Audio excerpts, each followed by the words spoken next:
Hey guys, tonight we delve deep underground, into the silent, watchful world of China's Terracotta Army. Imagine standing in the cool, subterranean air. Row upon row of life-sized soldiers stretching before you into the dimness, each face unique, each hand poised as if ready to grasp a weapon that hasn't been held for over 2 millennia. They've been waiting, patient and unseen, guardians of an emperor's dream of eternity. Now, let's be real. Navigating the politics and paranoia of unifying 7 warring kingdoms while simultaneously trying to cheat death with questionable elixirs? You probably wouldn't survive the stress. Let alone commission an entire underground army. Your biggest worry is maybe remembering to put the bins out. So, before you get comfortable, take a moment to like the video and subscribe channel. History for sleep, but only if you genuinely enjoy what I do here. It really helps the channel drift along. While you're at it, maybe post your location and what time it is where you are. It's always fascinating to see where everyone is tuning in from. Is it rainy London at 2 a.m.? Sunny Sydney midday? Let me know down below. Now, dim the lights, maybe turn on a fan for that soft background hum, and let's ease into tonight's journey together. Picture the land we now call China, but rewind the clock. Way back past the Ming vases and the Silk Road bustle, to around the 3rd century BCE. It's not one unified place.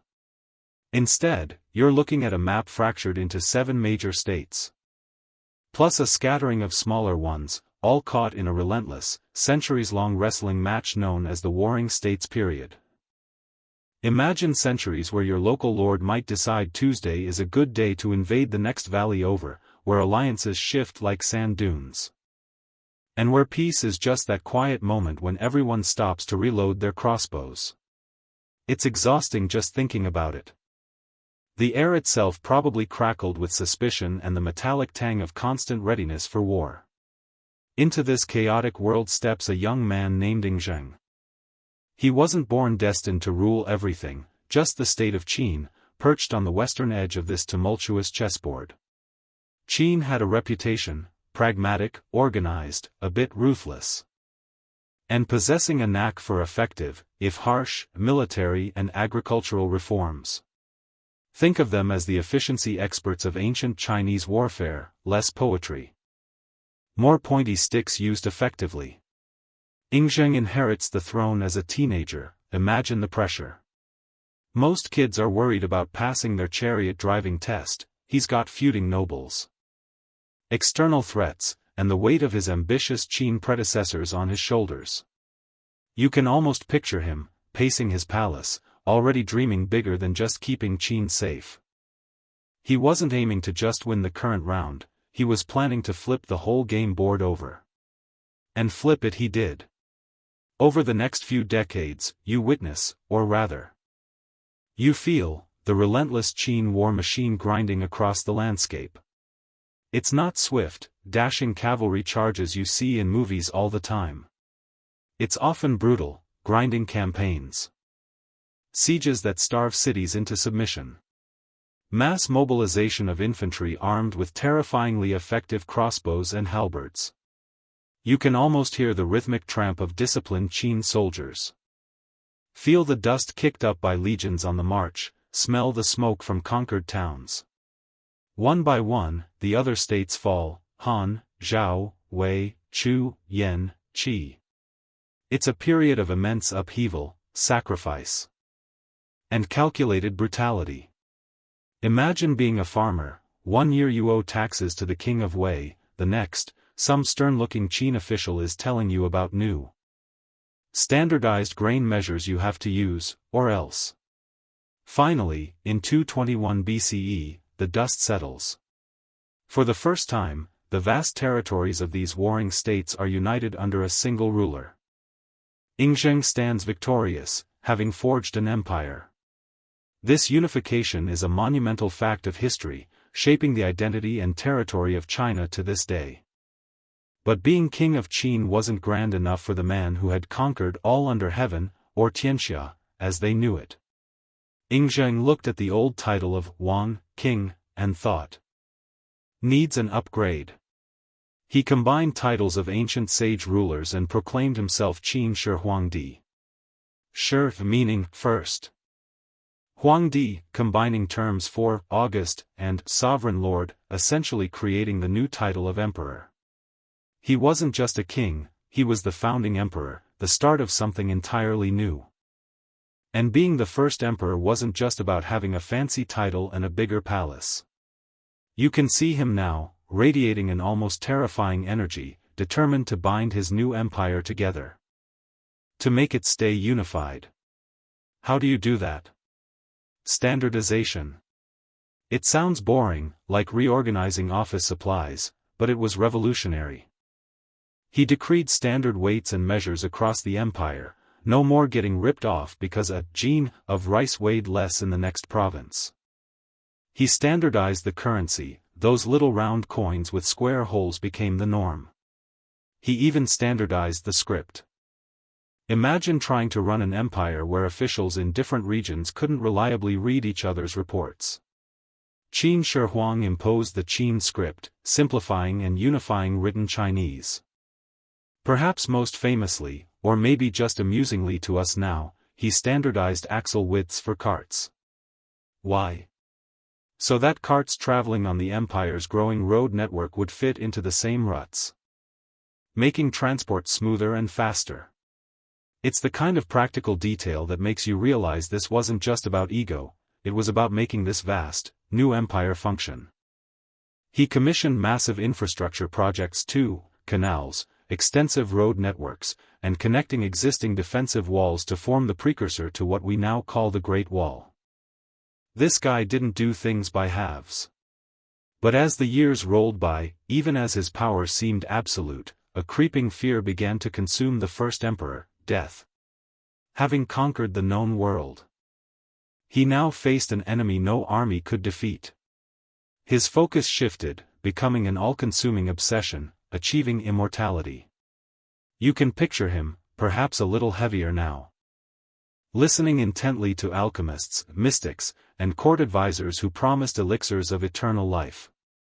He funded expeditions, sending fleets of ships out into the eastern sea, searching for mythical islands like Penglai, where immortals were said to dwell and the elixir supposedly grew. The most famous of these was led by Su Fu, who sailed off with hundreds of young boys and girls, supposedly never to return. Some legends say he settled in Japan. Back at court, the emperor wasn't just waiting, he was actively trying things. And here's a quirky, slightly grim tidbit: some of the elixirs prepared by his court alchemists likely contained mercury compounds. They believed mercury, the strange liquid metal, held keys to longevity. Instead, these potent neurotoxins were probably slowly poisoning him, ironically hastening the very death he desperately sought to avoid. Think of it as the ultimate failed ancient wellness trend, like taking lead supplements for vitality. It really makes you appreciate modern medicine, doesn't it? Imagine the emperor, feeling increasingly unwell, blaming it on assassination attempts or bad omens, while his own medicine was doing the damage. Since actual immortality seemed stubbornly out of reach, Qin Shi Huang, ever the pragmatist even in his paranoia, moved to Plan B. Ensure his power and status continued into the afterlife. If he couldn't live forever in this world, he would build an eternal empire in the next. This wasn't just about having a nice tomb. It was about recreating his entire imperial court, his administration, his world, ready for him to rule over when he passed through death's door. And so began the conception of one of the most ambitious funerary projects in human history, his vast mausoleum complex. He chose a site near Mount Li, in the vicinity of his capital, Xi'an. The location was likely chosen for strategic reasons, its resources, and perhaps its feng shui, the traditional Chinese principles of geomancy, aligning structures with the natural world for harmony and good fortune. You have to imagine the moment the decision was made, the sheer audacity of the plan. We're not just talking about a burial mound, we're talking about a sprawling underground necropolis, a mirror image of his earthly empire. The planning phase alone must have been staggering. Architects, engineers, foremen, overseeing countless laborers. Surveys of the land, sourcing unimaginable quantities of materials. And deep within these plans, alongside the replica palaces and administrative buildings intended for the tomb mound itself, was the idea for an army. An army to guard the emperor in death. Just as his living armies had secured his power in life. But what form would this army take? Historians still argue whether the Terracotta Army was meant purely for protection against spirits or vengeful enemies in the afterlife, as a symbolic substitute for the older, grislier practice of burying retainers and soldiers with their ruler, or perhaps also as a magnificent, enduring display of his imperial power intended for the denizens of the spirit world. Maybe it was all three. For now, though, this subterranean army is just a blueprint, a component within a much grander, secret design taking shape beneath the earth near Mount Li. The Emperor, perhaps feeling his mortality more keenly with each passing year, possibly spurred on by those mercury pills, pushes the project forward. Tens of thousands, maybe hundreds of thousands, of people are being mobilized. The ground is being prepared. An empire is being built underground, hidden from the world, waiting for its master. And somewhere, within that vast, unfolding plan, the vision for ranks upon ranks of silent, clay soldiers is starting to become a reality, ready to stand guard for eternity. Little does anyone know. They will wait so long that the world above will forget they even exist, until one day, centuries later, a few farmers just trying to find some water will accidentally knock on the door of eternity. So, there it is. Beneath the unassuming farmland near Mount Li, the first emperor's final, secret project is underway, a subterranean empire taking shape. Complete with an army designed to stand guard for eternity. He's interred in his vast, still-sealed tomb mound, and the entrances to the surrounding complex, including the pits holding his clay guardians, are hidden, buried, and eventually forgotten by the living world above. Centuries absolutely whip by. Dynasties rise, the Han, the Tang, the Song, each leaving their own mark on the land. The memory of Qin Shi Huang persists. Of course, the unifier, the tyrant, the wall builder. His massive tomb mound remains a known landmark on the plains near modern-day Xi'an. Locals tell stories, perhaps. Whispers of the immense burial complex mentioned in ancient texts, but its exact nature, its scale, its contents, all swallowed by time and layers of dusty loess soil. It becomes just another feature of the landscape, albeit a historically significant one. Imagine generations farming those fields, unaware of the silent legions ranked just a few meters beneath their feet. It's like living upstairs from the world's most patient, heavily armed downstairs neighbors. Fast forward now, dramatically, to March 1974. You're standing in Lintong County, part of the Xi'an municipality in Shaanxi province. It's been a dry spell. The persimmon orchards are thirsty, the wheat fields are cracked, and the usual water sources are running low. Survival here hinges on water, and the communal well just isn't cutting it. So, you and a few neighbors, history often remembers Yang Zhifa. His brothers, and others from their village, decide the only solution is to dig a new well. It's practical, it's necessary, it's just another hard day's work in a life full of them. You pick a spot in a collective field, southeast of the looming mound traditionally known as Qin Shi Huang's tomb. The air is dry, dusty. The sun beats down. You swing your shovel, biting into the compacted earth. It's tough going. Loess soil, wind-blown silt accumulated over millennia, can be tricky. Sometimes powdery, sometimes packed hard as concrete. You dig, meter after meter. The rhythm is hypnotic. Plunge the shovel, lift the earth, toss it aside. Sweat stings your eyes. Your shoulders ache. You're focused on one thing, hitting that water table. Finding water is usually the most exciting thing you expect from digging a well. Finding anything else is generally considered inconvenient. Then, about 4 or 5 meters down, your shovel strikes something solid. Clink. Not the dull thud of rock. This is different. Sharper. Almost ceramic. Curiosity pricks through the fatigue. You scrape away the surrounding dirt more carefully now. What is it? Maybe just some old pottery shards, you think. This area has been inhabited for millennia, after all. Broken bits and pieces are common. But as you clear more soil, something astonishing takes shape. Not just shards, but a curved piece of reddish-gray terracotta. Then another. You uncover what looks distinctly like a shoulder.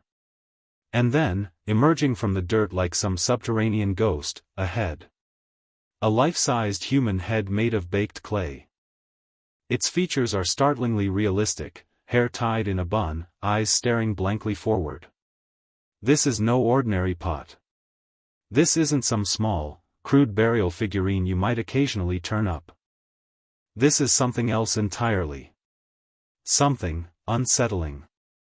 You call over your neighbors working nearby. Look at this. What in the world is it? Confusion reigns. Your first thoughts might lean towards the practical or the known. Is it part of an old drainage system? Did you accidentally hit an ancient kiln site, full of discarded rejects? Maybe it's a forgotten tomb, but who buries life-sized statues like this?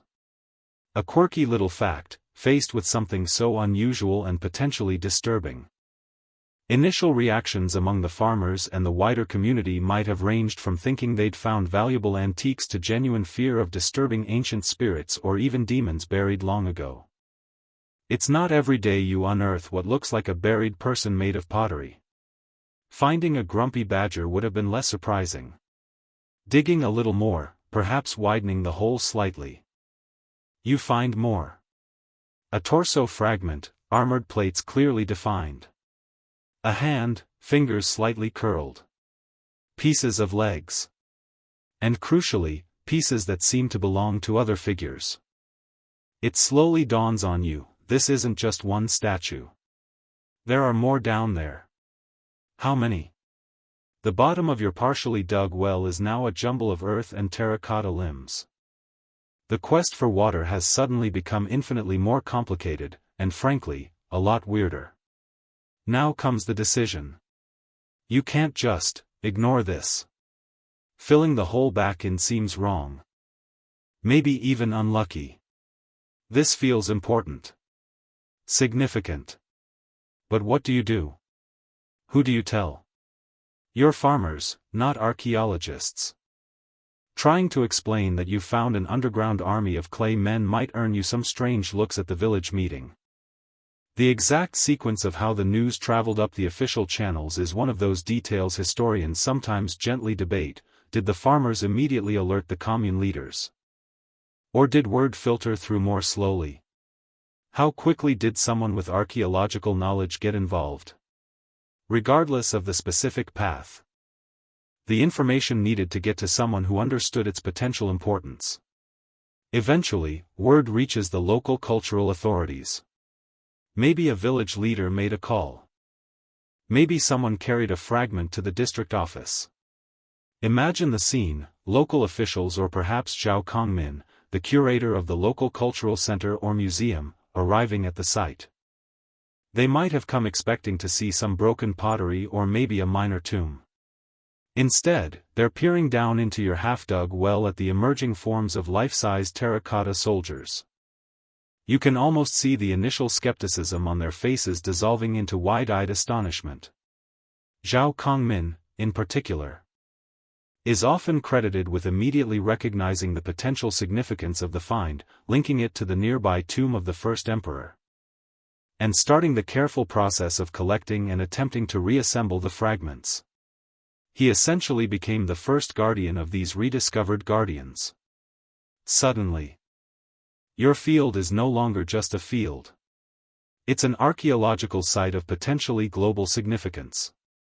The discovery, officially dated to March 1974, that's your mainstream fact for the day. Triggers a chain reaction. The site needs to be secured, protected from accidental damage or looting, though frankly, who would loot life-sized, broken statues at this point? The news starts to travel further, higher up the chain, reaching provincial authorities and eventually Beijing. The location is the key clue. Being so close to Qin Shi Huang's burial mound is too much of a coincidence. Experts quickly connect the dots.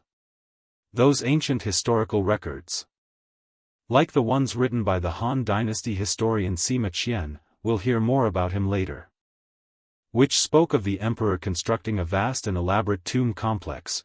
Maybe they weren't exaggerations after all. Maybe they were literal truth, hidden just beneath the surface. The digging for water stops. The farmers become part of history, the accidental discoverers of one of the world's greatest archaeological wonders.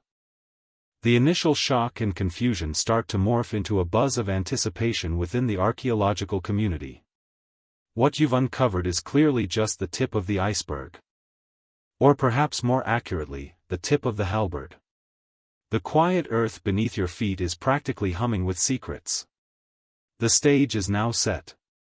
The archaeologists are coming. The careful, painstaking work of revealing the silent army, pit by dusty pit, is about to begin.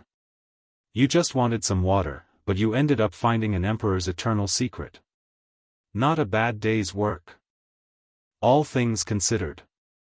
Alright, so picture the scene. The farmers have made their bewildering discovery, the initial shockwaves have rippled through the local authorities, and now the archaeologists have arrived. The field near Xi'an, once destined for a simple well, is buzzing with a new kind of energy, not the frantic energy of finding water, but the hushed, intense excitement of uncovering history. You're watching now as the professionals take over. This isn't a job for shovels anymore, not primarily. It's a task requiring patience, precision, and an almost unbelievable amount of careful brushing. The area around the initial find is cordoned off. Surveyors map out grids with stakes and string, turning the humble farmland into a meticulously organized zone. The initial work involves removing the topsoil, the layers accumulated over centuries since the emperor's time. It's painstaking work. Every bucket of earth is potentially significant. You watch as they dig shallow trenches, test pits, trying to define the boundaries of whatever lies beneath. Is it just a small cluster of statues? A single chamber? Or something much, much bigger? Slowly, as the upper layers of earth are peeled back, the true nature of the structure begins to reveal itself. It's not a building in the conventional sense, nor a typical tomb chamber filled with burial goods. Instead, you see the tops of massive, parallel rammed earth walls appearing, defining long, corridor-like sections.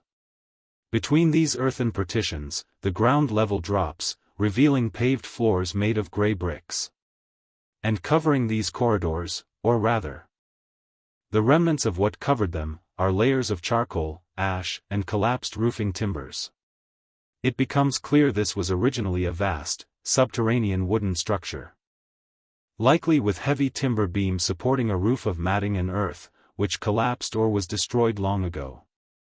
And then, amidst the debris and soil filling these corridors, they start to appear. Not just the fragments the farmers found, but figures still partially in situ. A terracotta head looking sideways, half buried. The curve of a shoulder emerging from the dust. A pair of armored legs standing firm, even though the torso above is missing. And as the excavation trench widens and deepens, the scale becomes utterly overwhelming. Rank upon rank upon rank. Soldiers. Standing shoulder to shoulder, row after row, stretching down the length of the emerging corridors. It's an army, frozen in time, buried by disaster. This vast, emerging structure is designated Pit 1. And it is enormous. Get this for your mainstream fact, Pit 1 turns out to be the largest of the terracotta warrior pits discovered so far. A massive rectangular structure measuring approximately 230 meters long and 62 meters wide. That's longer than 2 football fields and wider than one. Inside this single pit, archaeologists estimate there were originally over 6,000 figures, mostly soldiers, but also horses and the remnants of wooden chariots. 6,000. Imagine trying to organize a party for that many people, let alone handcrafting each one out of clay and burying them. Now, don't picture neat rows of perfect statues standing ready for inspection. The reality you witness the archaeologists uncovering is far more chaotic. Remember those collapsed roofs and signs of fire? They did a real number on the contents. Most of the warriors in Pit 1 are broken. Severely broken. You see jumbled heaps of terracotta arms, legs, heads, torsos, piled up against the corridor walls or scattered across the floor. Entire sections look like a giant celestial toddler had a temper tantrum and smashed his toy soldiers. The heavy roof beams, possibly weakened by fire, we'll get more into that later, crashed down centuries ago, shattering the figures beneath. So, the scene isn't one of pristine ranks, but of devastation and jumbled pieces. It's less an army on parade. More like history's most intimidating, three-dimensional jigsaw puzzle. You'd need more than a rainy weekend and a pot of glue to sort this lot out, you'd need decades and teams of specialists. Yet, despite the destruction, the original layout, the intended formation, is remarkably clear. The archaeologists, clearing section by section, can map out where the figures originally stood. It's a breathtaking display of military organization. Facing east, the direction from which the emperor's main rivals came, and perhaps the direction of the afterlife's entrance? The army is arranged in a precise battle formation. And here's a quirky detail, the setup isn't haphazard, it's incredibly ordered, like a living diagram straight out of a Qin dynasty military manual. At the very front, forming the vanguard, are 3 rows of archers and crossbowmen. Some are standing, scanning the horizon, others are kneeling, poised to fire, creating overlapping fields of fire. Interestingly, most of these vanguard figures wear robes but lack heavy armor, suggesting they needed mobility. Behind them stands the main force. Rows upon rows of heavily armored infantry soldiers. They fill the majority of the pit, arranged in tight columns, originally holding weapons like spears, lances, or the deadly dagger axe. Their armor, meticulously detailed in clay, varies slightly, perhaps indicating different units or ranks. Along the flanks and perhaps at the rear, providing protection and striking power, were chariots, each originally pulled by 4 horses and crewed by charioteers and warriors.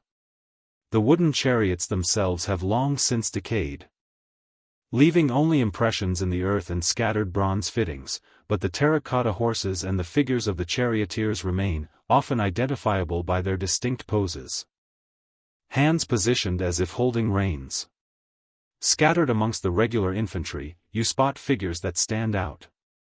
Some are slightly taller, perhaps wearing more elaborate armor or distinct headgear. These are interpreted as officers, commanders of various ranks, ensuring order within the ranks. Archaeologists continue to analyze the exact command structure implied by the Pit 1 formation, debating the specific roles indicated by variations in armor, hairstyle, and posture among the figures. It's a silent language of military hierarchy written in clay. Seeing the different types emerge, the unarmored archer, the heavily armored foot soldier, the charioteer, the officer, reinforces the realism and the functional nature of this army. This wasn't just a symbolic gesture, it was a fully equipped, realistically organized military force, ready to fight for the emperor in the next world.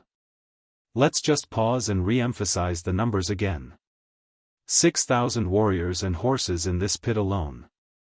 Even seeing them broken and buried, the sheer quantity is staggering. Imagine the digging, day after day, and more soldiers just keep appearing. It's like the earth itself is giving birth to an army. Try to picture it in its original state, ranks perfectly aligned, the figures painted in vibrant colors. We'll talk more about the colors later, weapons gleaming. Standing silently in these subterranean corridors. The psychological impact must have been exactly what the emperor intended: overwhelming power, discipline, and eternal readiness. It's enough to make any afterlife troublemaker think twice. "Maybe I'll just haunt that Han Dynasty guy instead," they'd probably mutter, backing away slowly. You watch the archaeologists work. It's slow, meticulous. Brushing away dust, carefully lifting fragile fragments, labeling everything, photographing it in situ before removal. Every piece matters. A broken finger could be the key to completing a hand, which attaches to an arm, which completes a figure. It's a process that started in 1974 and continues, in fits and starts, even today. The air in the excavation hangar built over the pit is thick with the smell of ancient earth and the quiet sounds of conservation, the gentle click of tools, the murmur of discussion. The sense of deep concentration. So, Pit 1 is the first revelation, the grand opening act. It establishes the unbelievable scale, the intricate organization, and the sheer artistic ambition of Qin Shi Huang's funerary project. It shows an army shattered by time and disaster but still radiating immense power. But even as you gaze upon these thousands of silent soldiers, new questions bubble up. How on earth did they make so many individualized figures over 2,000 years ago? What kind of industrial scale operation was required? And, are there more pits? What else is hiding down here? The answers, or at least some of them, lie waiting in the next stages of excavation and analysis. So, you're standing there, metaphorically of course, maybe leaning on a spectral railing overlooking the vastness of Pit 1. Thousands upon thousands of soldiers, horses, remnants of chariots. Even if mostly broken and jumbled. The sheer scale revealed in the last section is enough to make your head spin. And the natural, almost immediate question that pops into your mind is, how? How on earth did they make all of this, 2,200 years ago? This wasn't just a couple of statues for the palace garden. This was an army. Mass production on a scale that seems almost industrial, yet achieved with ancient technology. Forget the image of a lone sculptor lovingly carving each figure from stone. The creation of the Terracotta Army was a state-sponsored megaproject, demanding the kind of logistical prowess and resource mobilization that only the first emperor, the guy who unified China and started the Great Wall, could command. Think about the manpower, the materials, the organization required. It's mind-boggling. You're looking at an undertaking that likely involved multiple massive workshops, humming with activity for years, maybe even decades, churning out components for this silent, subterranean legion. First things first, where did they get the material? You need a lot of clay to make thousands of life-sized figures. Here's a neat little tidbit. Scientific analysis of the terracotta itself suggests the basic yellowish-gray clay was sourced locally, likely from the rich loess soil deposits right there around the mausoleum complex. Makes sense, right? Why haul heavy clay across vast distances if you've got perfectly good material right under your feet? But finding it is just the start. Imagine teams of laborers digging out tons upon tons of this earth. Then it needs processing, removing stones, roots, impurities, maybe mixing different batches to get the right consistency. Adding sand or other tempers to improve its workability and firing properties.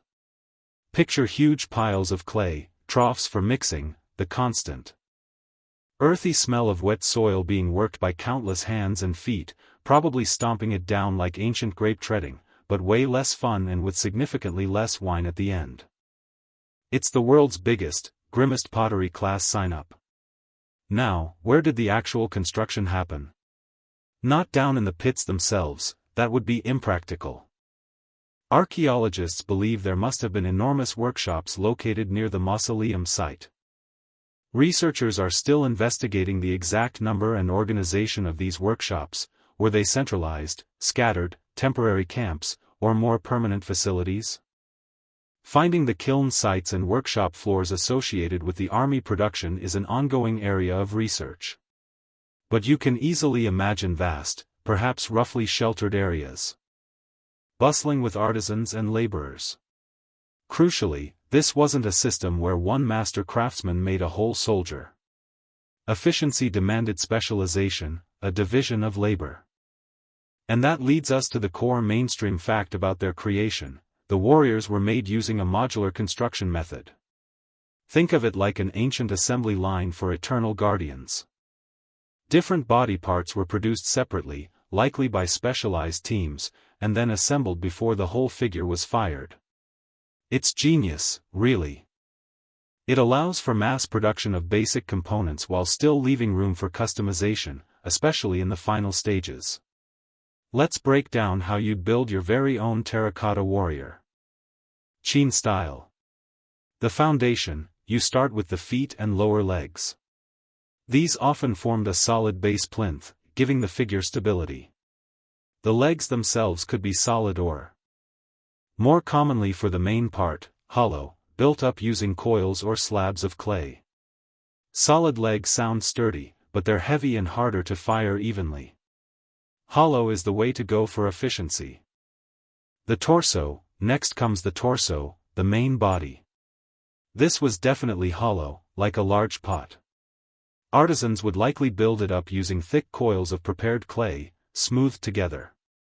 They might have used temporary internal supports or shaped it around a basic template to get the general form right. Different torso shapes and sizes would be needed for infantry, officers, archers, etc. Some would be sculpted to appear heavily armored, others just in robes. Arms and hands: these were crafted separately. Arms were usually hollow too, bent or positioned differently depending on the soldier's role, holding a spear, drawing a bow, or pretending to, as the bows were real wood and decayed, resting at the side, or gesturing. Hands were also made separately, sometimes with incredible detail showing curled fingers, gripping poses, or specific gestures. Getting the arms to attach convincingly to the torso, angled correctly, would take considerable skill. The head, and finally, the head, also made separately. Basic shapes might have been formed using molds to ensure some consistency in size and general structure. But the real magic, the individualization, happened after the basic form was created, and that's a story we'll delve into much more in the next section. Once you have all your pieces: legs, torso, arms, hands, head, it's assembly time. Imagine the workshop floor: stacks of clay legs here, piles of torsos there, bins full of arms. Specialized teams would join these large, heavy, and still damp clay components together. They'd use slip, which is basically a slurry of wet clay acting as glue, to join the sections. Score the edges, apply the slip, press the parts together. Smooth the join. You have to work carefully to ensure a strong bond, otherwise bits might fall off during drying or, catastrophically, during firing. It's high-stakes pottery. Oops. Dropped General Lee's arm again. Don't tell the foreman. Before the assembled figure dried completely, while the clay was still leather-hard, firm enough to hold its shape but soft enough to carve, another team of artisans would get to work. This is where they added the fine surface details: individual armor plates defined by incised lines, tiny rivets pressed into the clay, belt buckles, fasteners, the folds and texture of clothing, perhaps unit insignia or other details. This layer of applied detail significantly enhanced the realism before the addition of the unique facial features and, eventually, paint. Now comes the fiery finale, the kiln. These completed, assembled, detailed, but still fragile clay figures had to be fired to turn them into durable terracotta. Imagine the kills required: not little pottery kilns for cups and bowls, but large structures capable of holding multiple life-sized soldiers and horses. Packing them would be a nerve-wracking game of Tetris. Then, the firing itself. You need to raise the temperature slowly and evenly to around 950 to 1050 degrees Celsius, roughly 1750 to 1920 Fahrenheit, and hold it there. Too fast. And moisture trapped inside could turn to steam and crack the figure, or even cause it to explode. Too cool, and it wouldn't vitrify properly. Controlling the atmosphere inside the kiln was also important. You can almost smell the acrid smoke from tons of burning wood, feel the intense waves of heat radiating from the kiln sites. The kiln masters must have been highly skilled and probably highly stressed individuals. Firing a batch successfully must have brought immense relief. Losing a batch to cracking must have been disastrous, possibly even punishable. Another batch cracked? That's coming out of your millet ration, Huang. Okay, so your warrior is successfully fired. Congratulations. Now it's a hard, durable terracotta figure weighing somewhere between 150 and 200 kilograms, 330 to 440 pounds. And you have thousands of them. How do you get them from the workshops to the designated pit, maybe hundreds of meters or even a few kilometers away, and lower them into position without breaking them? This logistical step is often overlooked but must have been a huge challenge. Imagine teams of laborers using ropes, log rollers, perhaps sledges or rudimentary carts. Carefully maneuvering these heavy, brittle statues across the landscape and down ramps into the subterranean corridors. One slip, and crash. Emperor's eternal guard down. This whole process, local sourcing, massive workshops, division of labor, modular assembly, detailed finishing, high-temperature firing. Careful transport, speaks volumes about the Qin dynasty's organizational capacity. It's the same kind of centralized control and standardized approach that allowed Qin Shi Huang to build canals, roads, and walls. They applied industrial thinking to create an army for the afterlife. And hints of this control system are even baked into the figures themselves. With some bearing stamps or incised names, likely identifying the workshop or lead artisan responsible, a quality control measure we'll touch on again later. So, the terracotta warriors weren't summoned by magic, nor were they the work of a few inspired artists.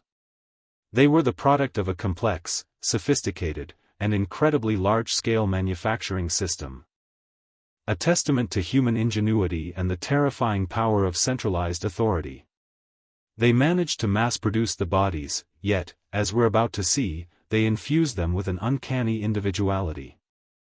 Let's zoom in now, past the armor and the standardized torsos, and look closely at those faces.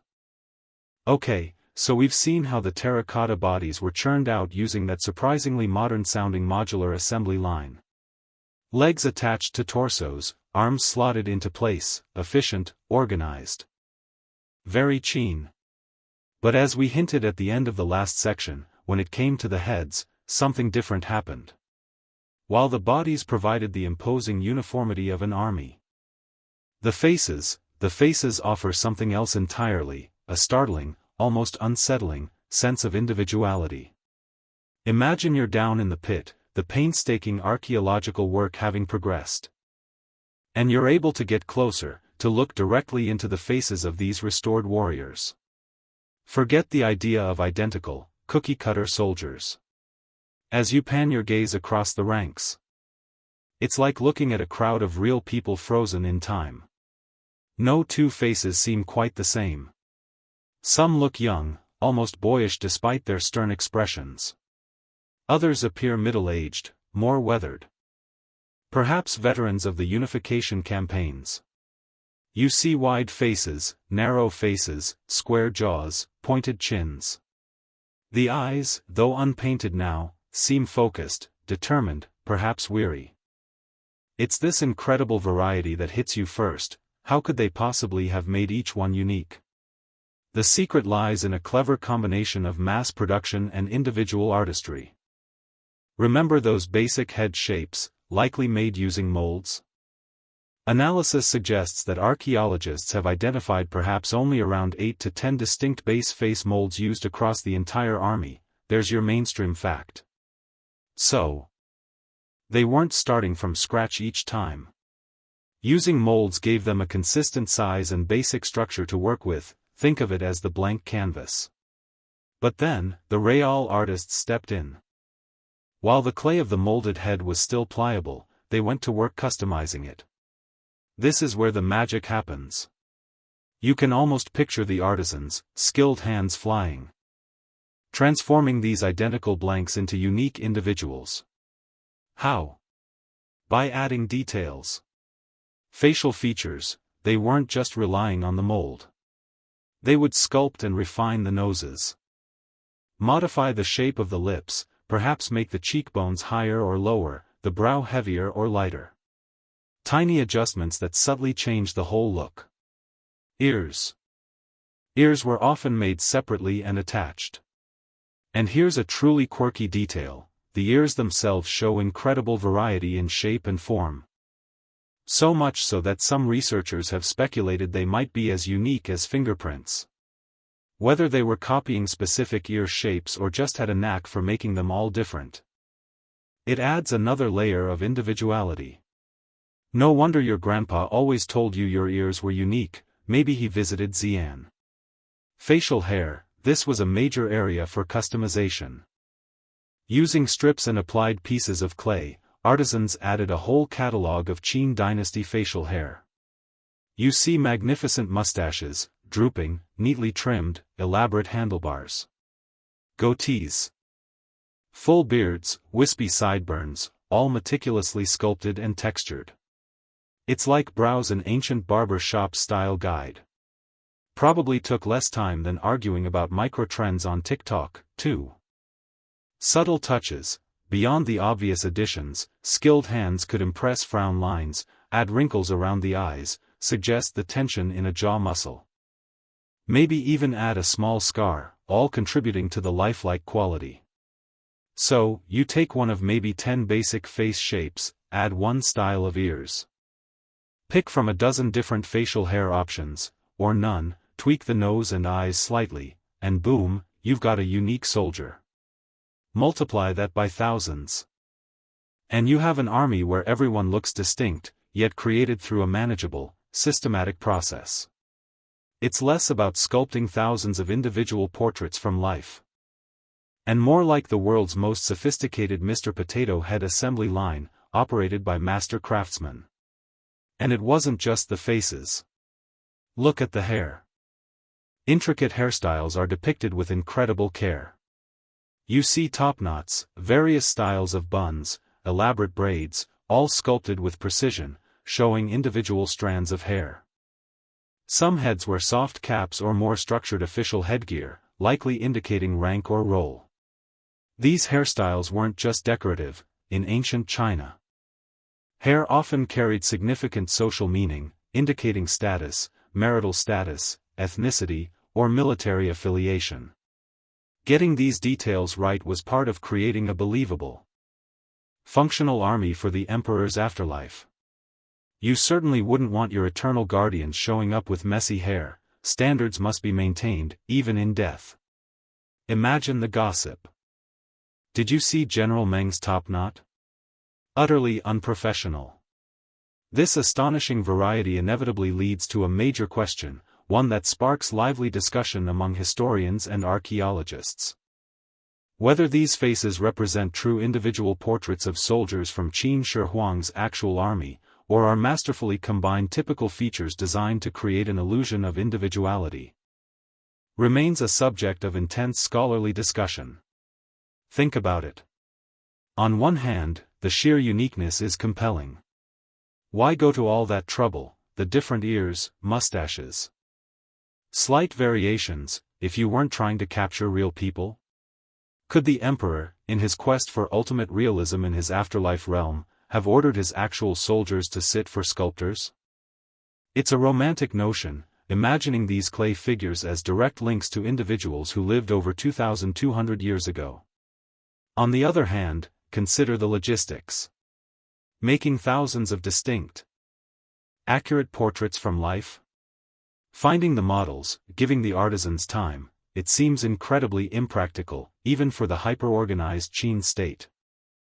The more widely accepted theory leans towards the artisans working with a limited set of molds and a kit of different features: noses, ears, mouths, facial hair types, hairstyles. By skillfully combining these elements, they could generate thousands of distinct combinations, creating representative types rather than specific individual portraits. These types might have been intended to reflect the diverse ethnic and regional makeup of the vast Qin Empire, showing soldiers from different conquered states, different tribes, all now unified in service to the first emperor, even in death. So, not portraits, perhaps, but a carefully constructed demographic snapshot of the empire's defenders. Regardless of whether they are true portraits or incredibly clever composites, the artistic achievement is undeniable. The sculptors weren't just assembling parts. They were breathing life into the clay. They managed to convey a sense of personality, discipline, and humanity within the rigid framework of a military formation and a mass production system. These aren't cartoon soldiers, they feel like real people, captured in terracotta. And that's perhaps the most powerful effect of these faces. As you look at them, you feel a connection across the vast gulf of time. You're not just observing an archaeological marvel, you're encountering people. Stern-faced infantrymen, watchful archers, seasoned officers. Each face tells a silent story, hinting at a life lived, a role performed in the service of the emperor who sought to conquer death itself. It adds a profound layer of human drama to the spectacle of imperial power. The unique faces transform the Terracotta Army from a mere collection of statues into something far more resonant, a silent, eternally waiting crowd of individuals. But these individuals weren't meant to just stand there looking distinct. They were soldiers, equipped for battle. Their lifelike appearance was completed by the weapons they held. What kind of arms did this clay army bear? Were they real? Let's turn our attention now to the glint of bronze and the deadly efficiency of Qin weaponry. So, there you are, face to face with these incredibly lifelike terracotta soldiers, each one seemingly unique, staring forward with that stoic, timeless gaze we talked about. They look ready, poised, expectant. But ready for what? Just standing around looking distinct wasn't their job description. They are an army, after all. And an army needs weapons. You look closer at their carefully positioned hands, fingers curled as if gripping a polearm, hands held as though steadying a sword or drawing a bowstring. And the astonishing thing the archaeologists discovered is that these weren't just empty poses. The Terracotta Army was originally armed to the teeth, and not with replicas. Forget ceremonial wooden swords or flimsy clay stand-ins. What the excavators began finding, scattered amongst the broken figures or sometimes still remarkably positioned, were real weapons. Thousands upon thousands of them, crafted from high-quality bronze, sharp, functional, and deadly. This wasn't just symbolism. The emperor intended his afterlife guardians to be genuinely equipped for battle. Imagine the archaeologist's reaction, brushing away dirt from a clay hand and revealing the cold, hard gleam of a perfectly preserved bronze sword blade. It adds a whole new level of intensity to the discovery. And the sheer quantity is staggering. It's a mainstream historical fact that tens of thousands of individual bronze weapons have been recovered from the pits so far. This represents a massive arsenal, giving us incredible insight into the military technology of the Qin dynasty. What kind of weapons did they find? Swords. These aren't the short stabbing swords you might associate with earlier periods. The Qin bronze swords found here are often longer and narrower, designed for both slashing and thrusting. Holding one, you'd feel its balance, its lethal potential. They represent a significant development in sword technology. Polearms, lots of spearheads and lance heads, indicating the importance of infantry formations fighting in tight ranks. Also found were numerous ge, or dagger axes, a classic Chinese polearm with a spear point combined with a side blade. Incredibly versatile for hooking, slashing, and thrusting. You can picture the forest of these weapons held aloft by the front ranks. Crossbows.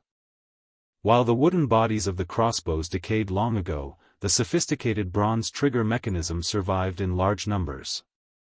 And here's a quirky tidbit revealing Qin ingenuity. These triggers are remarkably complex, often made with multiple precision-cast moving parts. They suggest a highly developed understanding of mechanics and allowed for powerful crossbows that could be fired with relative ease. The design also hints at the mass production of interchangeable parts, a hallmark of Qin standardization. Imagine the terrifying power of thousands of Qin soldiers loosing bolts from these advanced weapons simultaneously. Enough to make anyone reconsider invading the afterlife. Arrowheads. Found literally by the tens of thousands, often in bundles of 100, suggesting they were originally stored in quivers carried by the archers. These arrowheads are typically triangular in cross-section with sharp edges and points, designed for maximum penetration against armor. Again, they show remarkable uniformity, indicating mass production to strict standards. What's truly mind-blowing about many of these weapons isn't just their quantity or design, but their incredible state of preservation. After being buried for over 2,200 years in damp earth, you'd expect severe corrosion, bronze disease turning them green and crumbly. Yet, many of the swords, spearheads, and arrowheads emerged looking almost new. Blades were still razor-sharp, sharp enough, reputedly, to split a hair. Surfaces were smooth, sometimes retaining a dark, lustrous sheen. How was this possible? Part of the answer lies in the advanced state of Qin metallurgy. The Qin dynasty wasn't just good at organizing people, they were masters of bronze production. Analysis shows they used sophisticated alloys, carefully controlling the proportions of copper, tin, and other elements like lead to optimize the metal's properties for different weapons. Harder edges were needed, more flexibility elsewhere. Their casting techniques were superb, producing high-quality, standardized weapons on an industrial scale. Their quality control must have been terrifyingly strict. Imagine an imperial inspector testing the sharpness of your spear point. Needs more edge, back to the forge. And 50 lashes for wasting the emperor's bronze. But the exceptional preservation led to one of the most famous, and ultimately contentious, stories associated with the Terracotta Army, the chrome plating mystery. In the late 1970s and early 80s, initial scientific analysis of the surfaces of some exceptionally preserved weapons detected traces of chromium. This caused a massive stir. Chromium plating is a 20th-century technology used to create a hard, corrosion-resistant surface. Finding it on 2,200-year-old weapons seemed impossible, suggesting the Qin possessed technologies far beyond anything imagined. Headlines buzzed with ancient Chinese technological secrets. Had they invented chrome plating 2 millennia early? It was the kind of discovery that rewrites history books. However, science, thankfully, keeps testing and refining its conclusions. More recent, detailed studies using advanced surface analysis techniques have painted a different, more complex picture. While chromium is present on some weapons, it's usually in very thin, patchy layers. Not the uniform coating you'd expect from intentional plating. Crucially, higher concentrations of chromium are often found in the remnants of the lacquer that coated the weapon's wooden shafts or handles, and even in the surrounding soil, than on the bronze surface itself. So, the current understanding is that the Qin probably didn't invent chrome plating. Instead, the chromium likely came from chromate compounds present in the lacquer treatments applied to the weapons or possibly naturally occurring in the local soil pigments used in the lacquer or paints. Over centuries underground, chemical interactions between the lacquer, the soil, the bronze alloy itself, and the specific burial environment led to trace amounts of chromium being deposited on or reacting with the surface. The amazing preservation is now thought to be due to a combination of factors. The high quality of the tin-bronze alloy, the protective effect of the original lacquer coatings, even as they decayed, the alkaline nature of the loess soil which can inhibit acid corrosion, and possibly the sheer density of metal objects creating a less reactive microenvironment within the pits. The exact mechanisms behind the superb preservation and the role of the chromium traces remain fascinating research areas. And the details continue to be studied and debated by materials scientists and archaeologists. It's a great example of how scientific understanding evolves. The initial, wow, discovery gives way to more nuanced, detailed investigation. So, you can probably cancel that order for Qin Dynasty Chrome Restorer on Amazon. It likely never existed. The reality of sophisticated alloys, protective lacquers, and favorable soil chemistry is, in its own way, just as impressive. But despite the quality and quantity of weapons, not every soldier holds one now.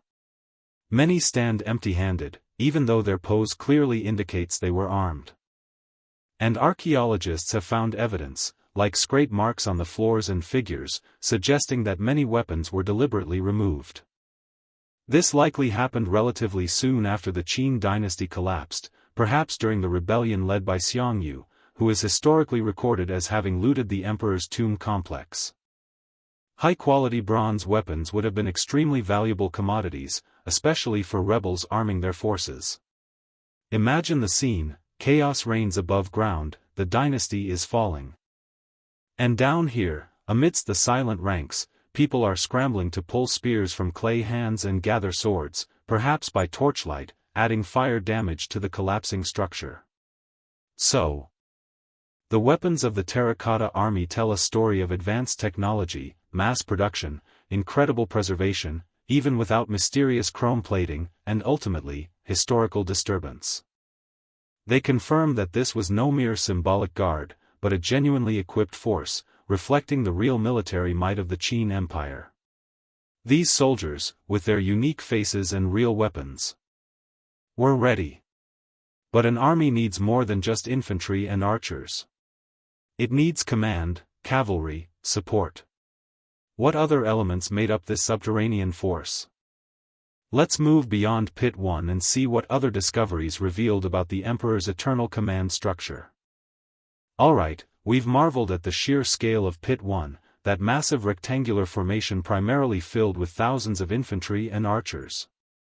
We've examined their unique faces, hinting at either individual portraits or incredibly skilled composite artistry. And we've confirmed they were carrying real, deadly bronze weapons, showcasing the advanced metallurgy and military might of the Qin Empire. Standing there, looking over the ranks of Pit 1, you might think, okay, impressive. A huge block of foot soldiers. Got it. But was the Emperor's vision for his afterlife defense force really just one massive infantry brigade? Where's the speed? The shock tactics? The command? As archaeological exploration continued around the initial discovery site, it became clear that Pit 1, astonishing as it was not alone. In 1976, another significant find was made nearby, Pit 2. And as you move, in your imagination, to peer into this newly uncovered area, you immediately sense that this is different. Pit 2 isn't a simple rectangle, it's roughly L-shaped. And its contents aren't uniform ranks of infantry.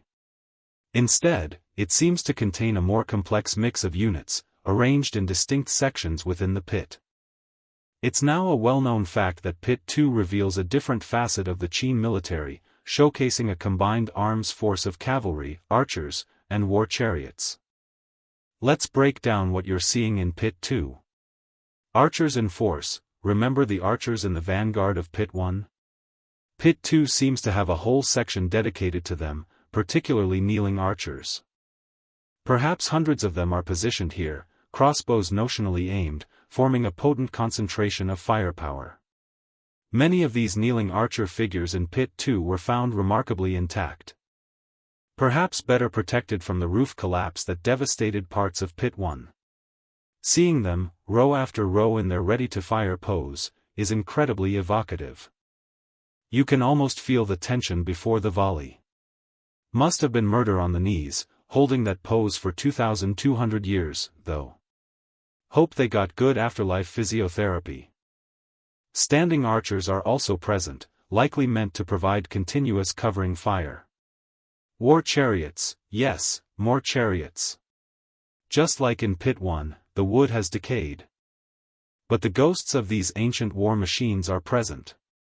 You see the terracotta horses, usually in teams of 4, their terracotta charioteers, and accompanying warriors. Pit 2 contains multiple chariot units, interspersed with other troops. These weren't just transport. Chariots in the Qin era were prestigious, powerful weapons platforms, used for command. Shock tactics, and missile fire, archers or spearmen riding aboard.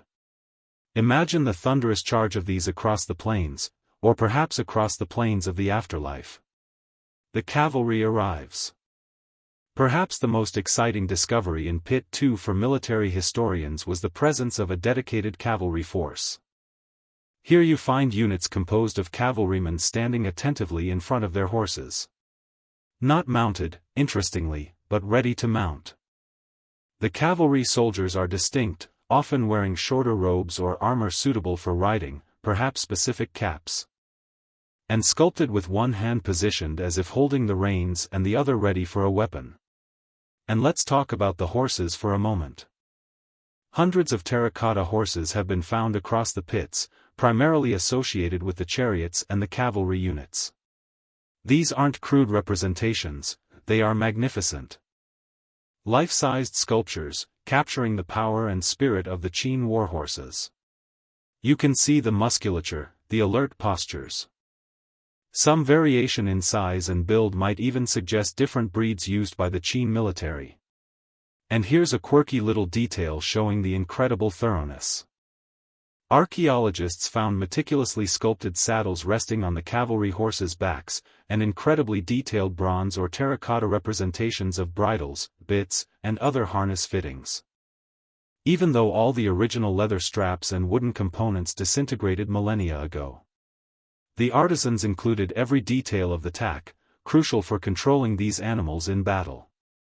You can almost hear the phantom jingle of bronze harness pieces and the snorting breath of the horses.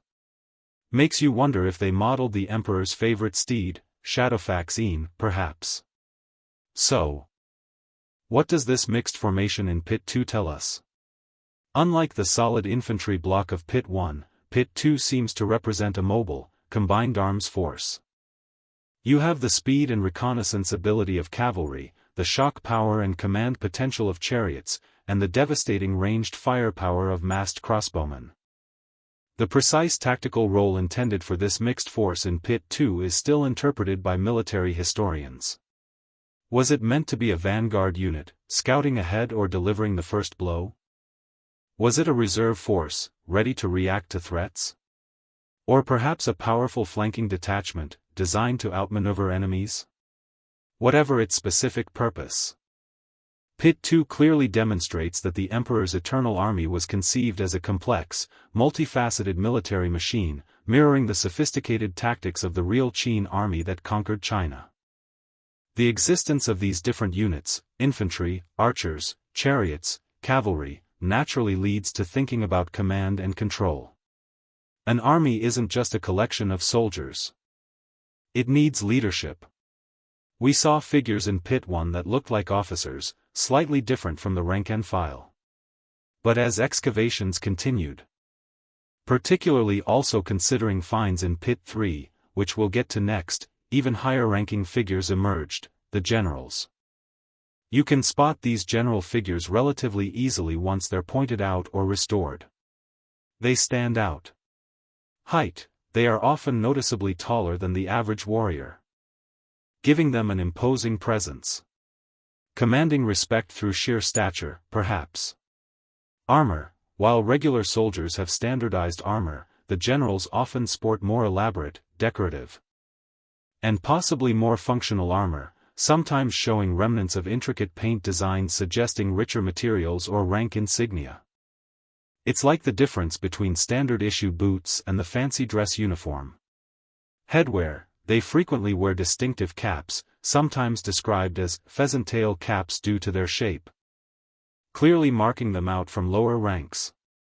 bearing, there's a certain gravitas to their poses and facial expressions. They look calm, dignified, authoritative. These are figures meant to convey leadership and strategic thinking. You wouldn't argue with these guys about the battle plan.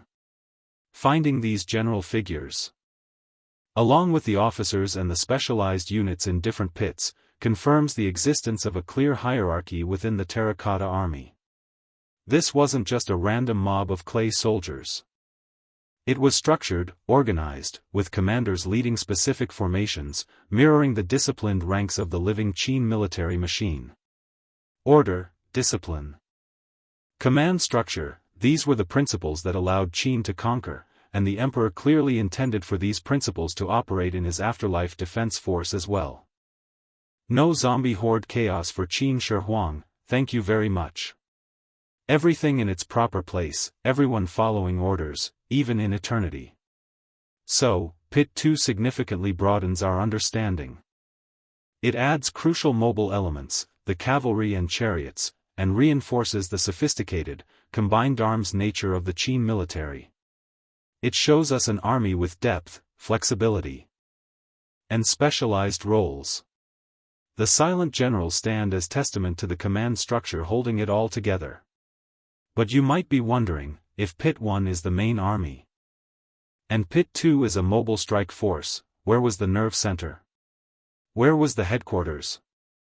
Was there a dedicated command post for this entire subterranean operation? That intriguing possibility leads us directly to the next discovery, the smaller, enigmatic Pit 3. So, we've toured the massive infantry formations of Pit 1 and the dynamic, mixed mobile forces of Pit 2, complete with cavalry and chariots. We've seen the different ranks, the officers, the imposing figures of the generals suggesting a clear command structure. Which naturally makes you wonder, where did these clay commanders hang out? Surely, an army this grand, even an afterlife one, needs a headquarters, a nerve center, a place to roll out the strategic maps, or perhaps sacred tortoise shells, and plan the defense against spectral invaders. Was there a terracotta pentagon somewhere? Well, archaeologists did find another pit, designated Pit 3. As you explore further, you notice Pit 3 is considerably smaller than the first two. Shaped like a U. It feels different, more intimate, less like a battle formation. And its contents confirm this initial impression. Instead of thousands of soldiers, Pit 3 contains far fewer figures, roughly 70 in total. But here's the key, a much higher percentage of these figures are officers or appear to be high-ranking officials. There are no large squads of ordinary infantry or archers lined up for battle. Instead, you see these imposing, well-armored figures seemingly in attendance, facing each other across the central space or lining the wings of the U-shape. There's also evidence of at least one war chariot, prominently placed, likely intended for the chief commander of this entire subterranean army. Some reports also mention finding deer antlers and animal bones in Pit 3, leading to speculation that ritual sacrifices or ceremonies might have taken place here before the pit was sealed. Perhaps to consecrate the army or seek auspicious outcomes for the emperor in the afterlife. The weapons found here might also have been different, perhaps more symbolic or ceremonial. Though looting likely occurred here too. Given its strategic location relative to Pits 1 and 2, its small size, the high concentration of officer rank figures, and the lack of fighting units. It's the widely accepted interpretation that Pit 3 functioned as the command post, the headquarters, for the entire Terracotta Army. This was the nerve center. You can almost imagine the Terracotta generals gathered here, perhaps receiving orders transmitted directly from the Emperor's spirit in the main tomb nearby. It feels less like a battlefield and more like a solemn, high-level briefing room. Let's just hope the celestial Wi-Fi signal was strong enough to reach the command bunker for those crucial afterlife updates. General Bai Qi. The Eastern Spirit Sector reports phantom cavalry movement. Advise. Still, like many aspects of the Terracotta Army, Pit 3 retains an air of mystery. The precise function of every figure within Pit 3 and the exact nature of the ceremonies or activities potentially conducted there, were they purely military planning sessions, ritual observances, formal audiences, or something else entirely, are still debated and interpreted by archaeologists and historians. It's the brain of the operation, but its thoughts remain largely silent. And then there's Pit 4. Or rather, the pit where Pit 4 was supposed to be. Archaeologists located a fourth pit, similar in planned dimensions to the others, located between Pits 1 and 2. They began excavating, expecting perhaps another regiment, maybe specialized troops, engineers, or supplies. And they found nothing. Well, almost nothing. Just backfilled earth and traces of the prepared structure, like the rammed earth partitions, but no warriors, no horses, no chariots. Pit 4 is empty. Why? The most plausible explanation is simply that it was unfinished. Building this colossal army was a decades-long project. Pit 4 was likely planned as another major component. Perhaps intended to house another formation, but construction was interrupted. Maybe the emperor's death in 210 BCE came before it could be populated. Or perhaps the rapid collapse of the Qin dynasty shortly after his death, plunging the empire into chaos and civil war, brought the entire massive undertaking to a screeching halt. Resources were diverted, laborers dispersed, and Pit 4 remained an empty promise, a silent testament to the abrupt end of the first emperor's grand vision and the dynasty he founded. It's like finding a modern construction site abandoned halfway through, foundation laid, but no building. Maybe afterlife army budgets got slashed in the final quarter. Sorry, General. We can only afford 3 pits this millennium. The discovery of these pits, the infantry block, the mobile force, the command center. The empty space paints a fascinating picture of the military side of the emperor's afterlife preparations. But it's crucial to remember that this army, spectacular as it is only one piece of a much, much larger puzzle. These pits are located some distance east of the main tomb mound. The entire Qin Shi Huang mausoleum complex is vast. Covering an estimated 56 square kilometers, that's about 22 square miles. It's a sprawling necropolis, an entire world built for the dead emperor. And other excavations scattered across this huge area have revealed that the emperor didn't just want soldiers for company in the afterlife. Get ready for a quirky tidbit that broadens the whole picture. Archaeologists have discovered other, separate pits near the main tomb mound containing ranks of non-military terracotta figures. These include entertainers, figures identified as acrobats, caught in dynamic poses, strongmen showing off their sculpted muscles, and musicians holding various instruments, like zither or drums. Clearly, the emperor expected some high-quality entertainment to continue after death. No boring eternity for Qin Shi Huang. He wanted dinner and a show. Officials. Figures representing civil officials or scribes, some even found with writing implements, suggesting the emperor planned to continue administering his empire from beyond the grave. Bureaucracy, it seems, is truly eternal. Bronze water birds, in another pit designed to resemble a subterranean river or garden, stunningly realistic bronze water birds, cranes, swans, geese, were found. Showcasing exquisite artistry in metalworking. Bronze chariots, near the main tomb mound, the 2 famous half-life-size bronze chariots were discovered. These are masterpieces of bronze casting. Incredibly detailed, each with 4 horses and a driver, possibly representing the emperor's personal inspection vehicles or conveyances for his soul. Stone armor, and in yet another area. Pits yielded caches of armor and helmets meticulously crafted from thousands of small, polished stone plates, laced together with copper wire. Far too heavy and brittle for actual combat.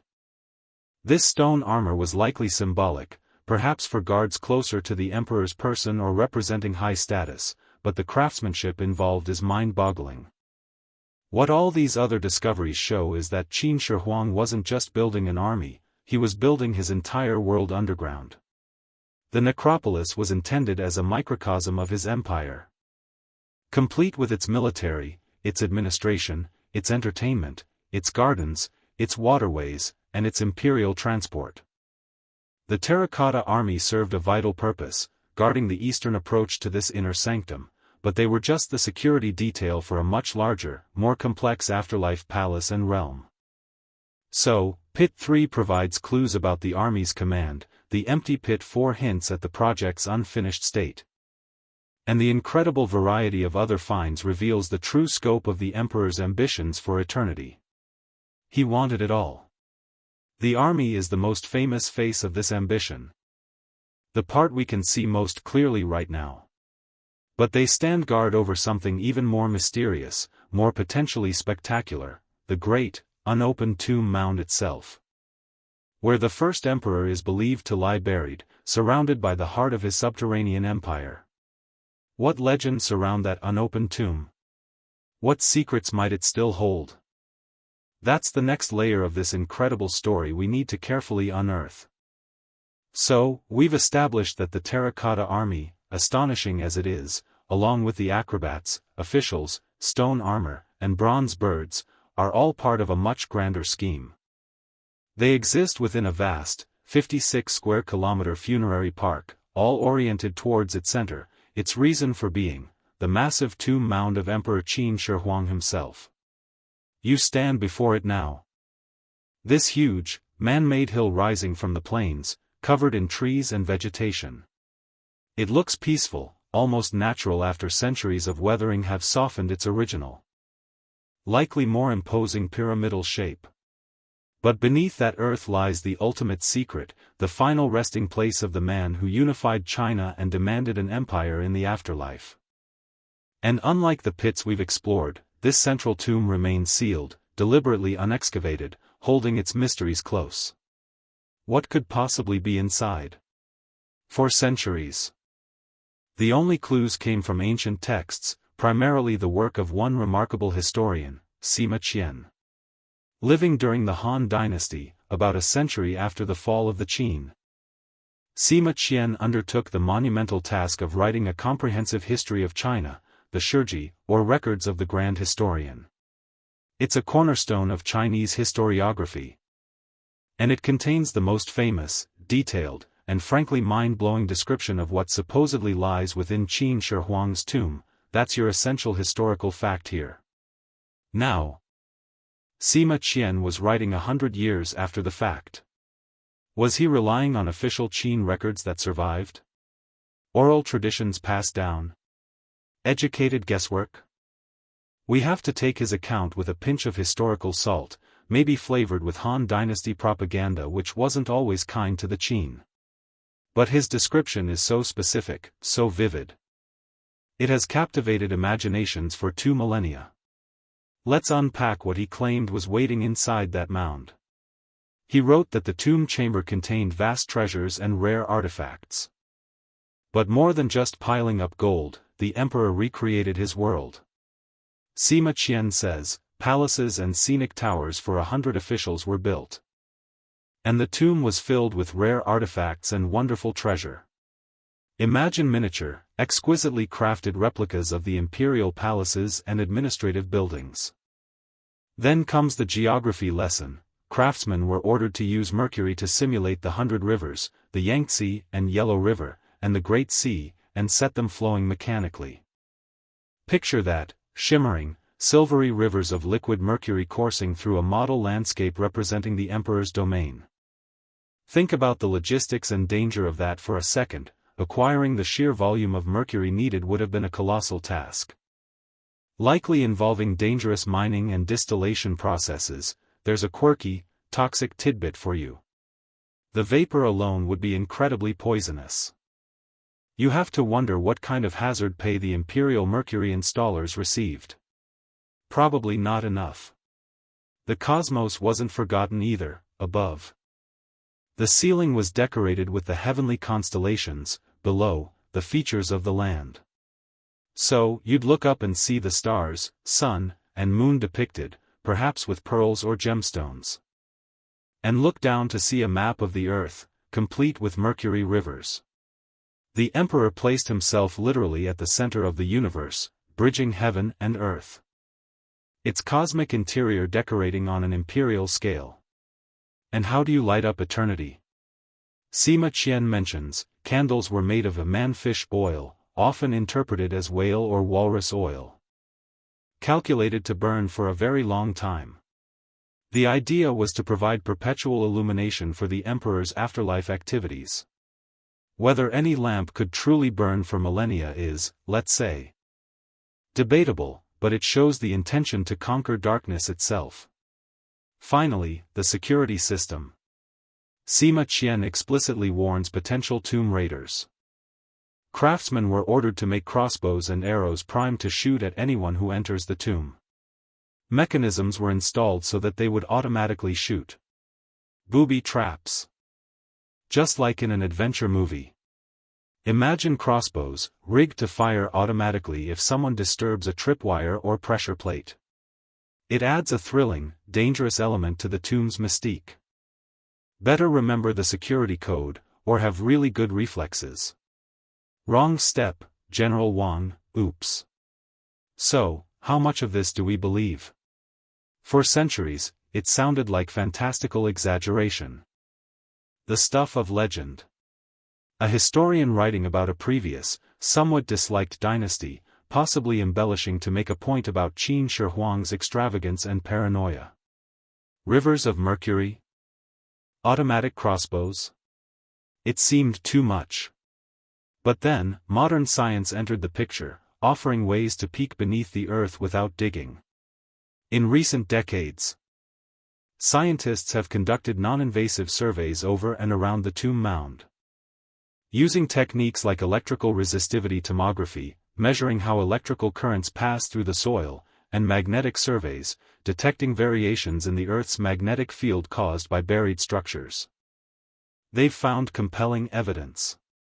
The results show significant anomalies beneath the surface, large-scale disturbances that strongly suggest the presence of massive buried walls, foundations, and chamber structures within the mound, roughly corresponding in layout to the idea of an underground palace complex. And then came the mercury bombshell. Researchers systematically took soil samples from the surface of the tomb mound itself. When they analyzed these samples, they found concentrations of mercury that were significantly higher than the natural background levels in the surrounding area. More intriguingly, the areas with the highest mercury concentration seem to form patterns that roughly align with where Sima Qian claimed the mercury rivers and sea were located within the tomb, particularly mirroring major Chinese waterways. While not definitive proof, this discovery was stunning. It strongly suggests that large quantities of liquid mercury were indeed sealed inside the tomb, and over 2,200 years, some of it has slowly volatilized and seeped into the soil above. Suddenly, Sima Qian's account didn't seem quite so fanciful. With such tantalizing hints, underground structures, possible rivers of toxic mercury, legendary treasures, maybe even ancient security systems, the obvious question arises: why haven't they just excavated it? The Terracotta Army pits were opened, why not the main tomb? There are several major reasons. And they are taken very seriously by the Chinese authorities and the international archaeological community. Respect, first and foremost, there's immense cultural respect for the first emperor. Despite his often harsh reputation, he remains a pivotal figure in Chinese history. Excavating the primary tomb of the founding emperor of unified China is a monumental decision, not to be undertaken lightly. It's like debating whether to open the pyramid's main burial chambers or the tombs in the Valley of the Kings, deeply sensitive. Unprecedented scale. The tomb mound is huge. Excavating it wouldn't be like digging up a small burial site. It would be arguably the largest, most complex archaeological project ever attempted, requiring decades of work, vast resources, and meticulous planning on an unimaginable scale. The conservation nightmare, this is perhaps the most critical scientific obstacle. We learned a harsh lesson from the Terracotta Army itself. When those first brightly painted warriors were unearthed, their vibrant colors, preserved for millennia in the stable underground environment, began to flake and fade within minutes or hours of exposure to the air and humidity changes. The lacquer layer beneath the paint would curl and detach. While conservation techniques have improved vastly since the 1970s, archaeologists fear we still don't possess fail-safe methods to preserve the potentially even more fragile organic artifacts that might be inside the main tomb, things like silk hangings, painted lacquerware, bamboo or wooden manuscripts, even the emperor's own remains. Opening the tomb now could risk irrevocably destroying priceless artifacts before they could be properly studied or preserved. The potential loss is deemed too great a risk until conservation science advances further. Think of it as needing medical quarantine technology, but for archaeology. You don't open the patient until you know you won't kill them. It's the ultimate archaeological waiting game. We need that magic shrink wrap for history before we proceed. Safety first. Sima Qian's warnings aren't entirely dismissed. The high mercury concentrations are confirmed. Entering the tomb chamber could be extremely hazardous due to toxic vapor. And the booby traps? While mechanical crossbows are unlikely to still function perfectly after 2200 years, who wants to be the first to test that theory? There could be other structural risks as well. Prudence dictates extreme caution. So, for now, the official policy is one of preservation first, excavation later. Much later, perhaps. We wait. The exact layout and contents of the tomb chamber remain speculative, heavily debated based on Sima Qian's text and geophysical data, fueling endless fascination and scholarly articles. What really lies beneath that mound? Is Sima Qian's description accurate? What condition is it in? Will we ever know? The unopened tomb of Qin Shi Huang remains one of the world's greatest archaeological mysteries, a time capsule sealed not just by earth and mercury, but by caution and respect. It represents the heart of the emperor's afterlife kingdom, guarded by his silent clay legions. While we continue to wait, perhaps indefinitely, for the day technology might safely unlock its secrets, let's return our focus to the guardians we can see. We know they were meticulously crafted and armed. But there's another layer of their original appearance that was lost almost the moment they saw the light of day again, their colors. We left off contemplating the sealed tomb of Qin Shi Huang, that tantalizing mystery protected by time, respect, and the very real challenges of conservation. And those challenges are not just hypothetical worries about what might be inside the main tomb. They became devastatingly apparent when the Terracotta Army itself was first unearthed. Because the army you see today, that vast expanse of uniform grayish-brown terracotta, is a shadow of its former self. These soldiers didn't originally look like drab, monochrome statues. They were painted. Vibrantly, brilliantly painted. Imagine being one of those early excavators back in the 1970s. You're carefully brushing away the soil from a newly discovered warrior fragment. Perhaps a piece of armored torso or a stoic face. And suddenly, beneath the dirt, you see flashes of intense color, a sleeve painted a startling green, intricate red patterns on armor plating. A face colored a lifelike pinkish hue, black pigment defining eyebrows and a mustache. The excitement must have been immense. This wasn't just an army of clay. It was an army painted to look utterly alive. But then, almost immediately, came the heartbreak. As these colorful fragments were exposed to the dry air and light of the surface world, after 200 years in the stable, cool, humid darkness underground, a disastrous transformation began. Within minutes, sometimes just seconds, the vibrant paint layer would start to curl up, crack, flake off, and turn to dust, often taking the underlying preparation layer with it. Imagine the archaeologists' horror, watching this priceless, vivid detail literally vanish before their very eyes. It was a catastrophic loss, a sudden fading of history's color palette. So what happened? Why were the colors so fragile? It wasn't necessarily the pigments themselves fading like old photographs. The problem lay in the way the warriors were painted. Here's the key fact: the terracotta figures weren't painted directly. Instead, the Qin artisans first coated the fired clay with 1 or 2 layers of East Asian lacquer, known as Qi lacquer. This lacquer, made from the processed sap of the lacquer tree, Toxicodendron vernicifluum, related to poison ivy, so fun times in the workshop, provided a smooth, dark brown or black, slightly flexible ground layer for the pigments. It helped seal the porous terracotta and create a good surface for painting. Then, onto this lacquer base, the artisans applied the pigments. Likely mixed with some kind of binder, maybe more lacquer, or perhaps egg white or animal glue, the exact binder is still studied. And the pigments they used were capable of producing incredibly strong colors. Surviving fragments show a surprisingly rich palette. Fiery reds and delicate pinks.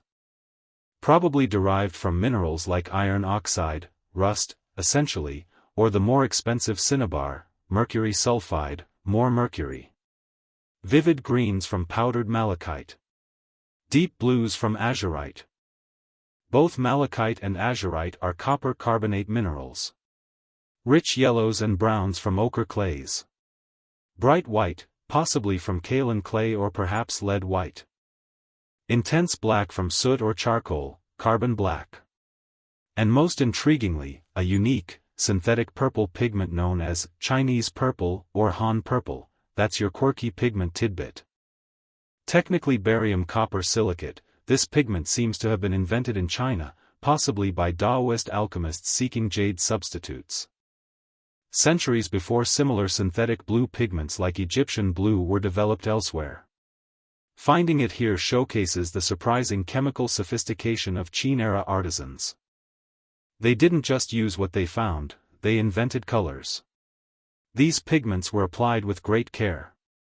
Robes might be solid green, purple, red, or blue. Armor was often lacquered black or dark brown, but the lacing, studs, or edging could be picked out in bright colors like red or white. Faces were painted a realistic pinkish flesh tone.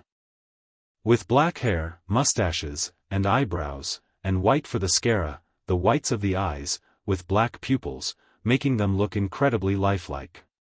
The fatal flaw was the lacquer base. For over 2 millennia underground, the burial pits maintained a relatively stable temperature and high humidity, around 95 to 100%.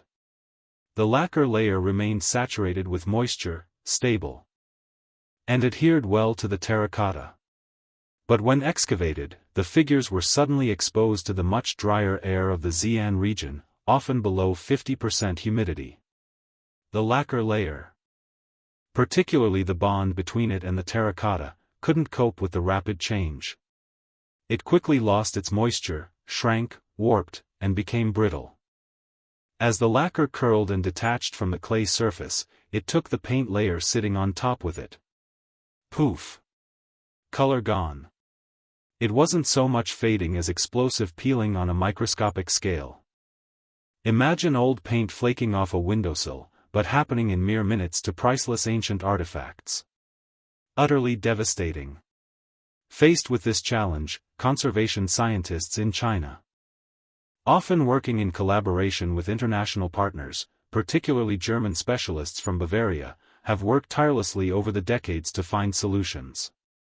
It's a race against time whenever potentially painted figures are uncovered.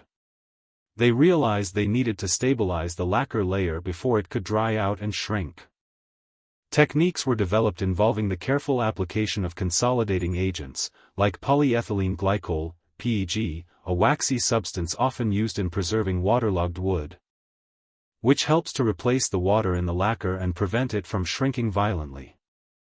Excavation techniques now often involve immediately wrapping finds with plastic sheeting to maintain humidity and applying treatments on-site or transporting fragments quickly to controlled laboratory environments.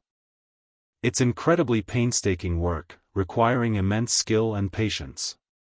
Thanks to these efforts, more recently excavated warriors sometimes retain significant patches of their original color, giving us precious glimpses of their former glory. So, let's try to mentally repaint the army based on these findings. Banish the image of uniformed gray soldiers.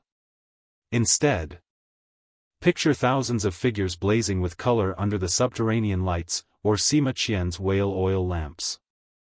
Ranks upon ranks of soldiers in bright green robes standing next to others in royal purple or deep red. Armor gleaming darkly, but highlighted with colorful laces and trim.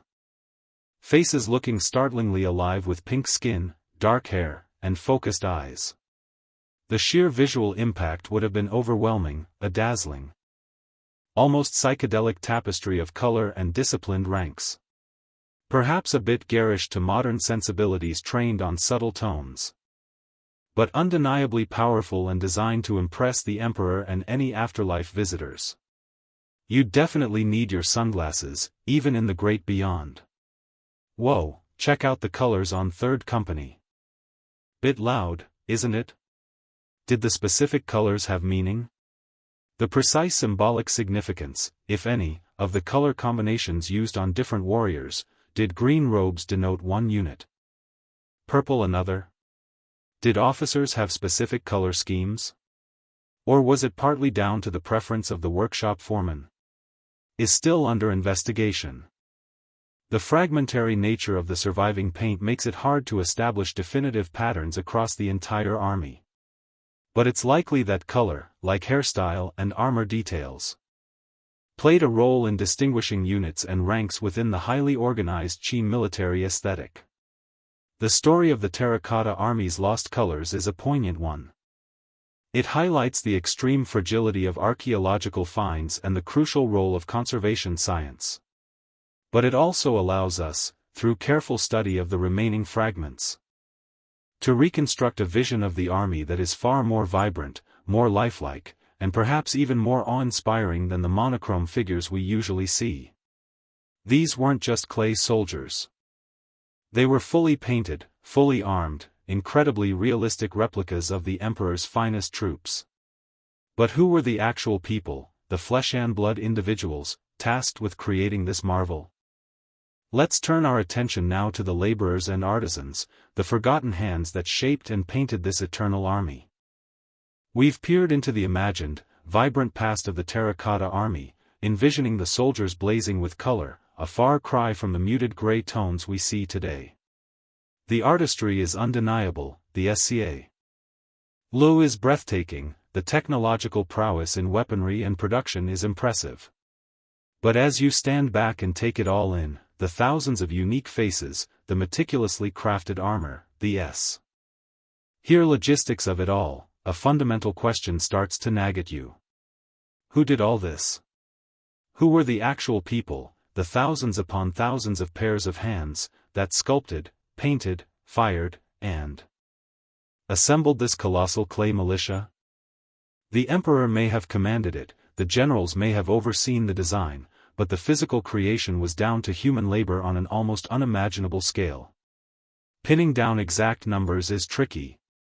But the ancient historian Sima Qian, our main source for the tomb's description, throws out a staggering figure. He claims that over 700,000 men were conscripted from across the empire to work on the emperor's mausoleum complex. Now, historians today tend to view that number with some skepticism. Ancient writers often used large numbers for rhetorical effect, and this likely refers to the total labor force over the entire construction period, estimated at around 38 years, including the main tomb, the pits, the outer walls, everything, not all at once. Still, even if the real number was half that, or less, we are talking about one of the largest single construction projects in human history, rivaling the building of the Great Pyramids. You couldn't manage that with just a few skilled potters working overtime. This required mobilizing a significant portion of the empire's resources and manpower. So, who made up this massive workforce? It certainly wasn't a homogeneous group. You have to picture a complex hierarchy of labor. The elite artisans, at the top, creatively speaking, were the highly skilled craftspeople. Master potters and sculptors who understood clay and firing, who could execute those fine facial details and intricate hairstyles. Painters who knew how to prepare and apply the lacquer and mineral pigments. Expert metallurgists forging and finishing those tens of thousands of bronze weapons. Lacquer spici. Alists applying the crucial base coat. These were likely professionals, perhaps organized into state-run workshops, possibly drawn from the best talent pools across the newly unified empire. They were the artists leaving their subtle signatures on the final product. The unskilled labor force, but the bulk of the work wasn't fine sculpting, it was hard, physical labor. Digging the massive pits, pit 1 alone involved removing vast amounts of earth. Quarrying and transporting literally tons of clay. Fetching water, mixing the clay, probably with their feet, chopping endless cords of wood for the kilns. Moving the heavy, unfired figures to the kilns, and the even heavier fired figures to the pits. Constructing the timber roofs and paved floors. This immense task likely fell to legions of conscripted peasants performing corvée labor, a system where PEOP paid their taxes through mandatory, unpaid work on state projects for a certain period each year. It was a common practice, but probably not a popular one. Yay, harvest is over. Time for my 3 months of digging a giant hole for the emperor's clay friends. The convicts. Let's not forget the Qin dynasty's reputation for extremely harsh laws and a well-developed penal system. Many crimes were punishable by forced labor on state projects. It's almost CE. Retain that a significant number of convicts and prisoners of war were sentenced to toil away their lives building the emperor's eternal home. Their motivation wouldn't be artistic pride or civic duty, but sheer survival under the watchful eyes of overseers. Conditions were likely brutal. The managers, overseeing this whole operation would be layers of foremen, supervisors, and imperial officials, managing logistics, enforcing deadlines, ensuring quality control, and presumably, keep the potentially disgruntled workforce in line. The exact proportion of skilled artisans versus corvée laborers or convicts in the workforce, and how they interacted or were segregated, is still debated among historians. But it was undoubtedly a complex mix, reflecting the rigid social structure and powerful state control of the Qin Empire. How do we know about these workers? We're not just guessing. Archaeologists have found direct evidence. The most fascinating clues are the inscriptions, stamps, or marks found on many of the terracotta figures themselves, a key piece of evidence. Often hidden discreetly on the hem of a robe, under an arm, or on the backside, cheeky, these marks typically name a workshop, a foreman, or perhaps even an individual lead artisan. Names like Gong, which might refer to the central palace workshops in the capital Xi'an, or other place names and personal names have been identified. Why leave these marks? It probably wasn't about artistic pride or signing their work for posterity. This was the Qin dynasty, think efficiency and accountability. These marks were almost certainly RT of a rigorous quality control system. If a batch of figures cracked in the kiln, or if an inspection revealed shoddy workmanship, the supervisors knew exactly which workshop or which foreman was responsible. Punishment would likely follow swiftly. Imagine the fear, this warrior's mustache is slightly asymmetrical. Find foreman way immediately. The emperor requires perfectly symmetrical mustaches. Yet, despite their bureaucratic purpose, these marks are incredibly humanizing. They give us names, identities, a direct link back to the individuals involved in this massive, otherwise anonymous project. There's other, grimmer evidence too. Archaeologists have discovered burial grounds near the mausoleum complex, containing the remains of hundreds of individuals believed to be laborers who died during the construction. It's a rather quirky, if somber, detail that these cemeteries contain very simple burials, often lacking coffins, with bodies sometimes placed in mass graves. Skeletons examined fr. These sites occasionally show signs of hard physical labor, malnutrition, injuries, and even violent death. It paints a stark picture of the human cost involved in building this wonder. While the emperor planned an eternity of luxury, many who built it found only a harsh life and an anonymous grave.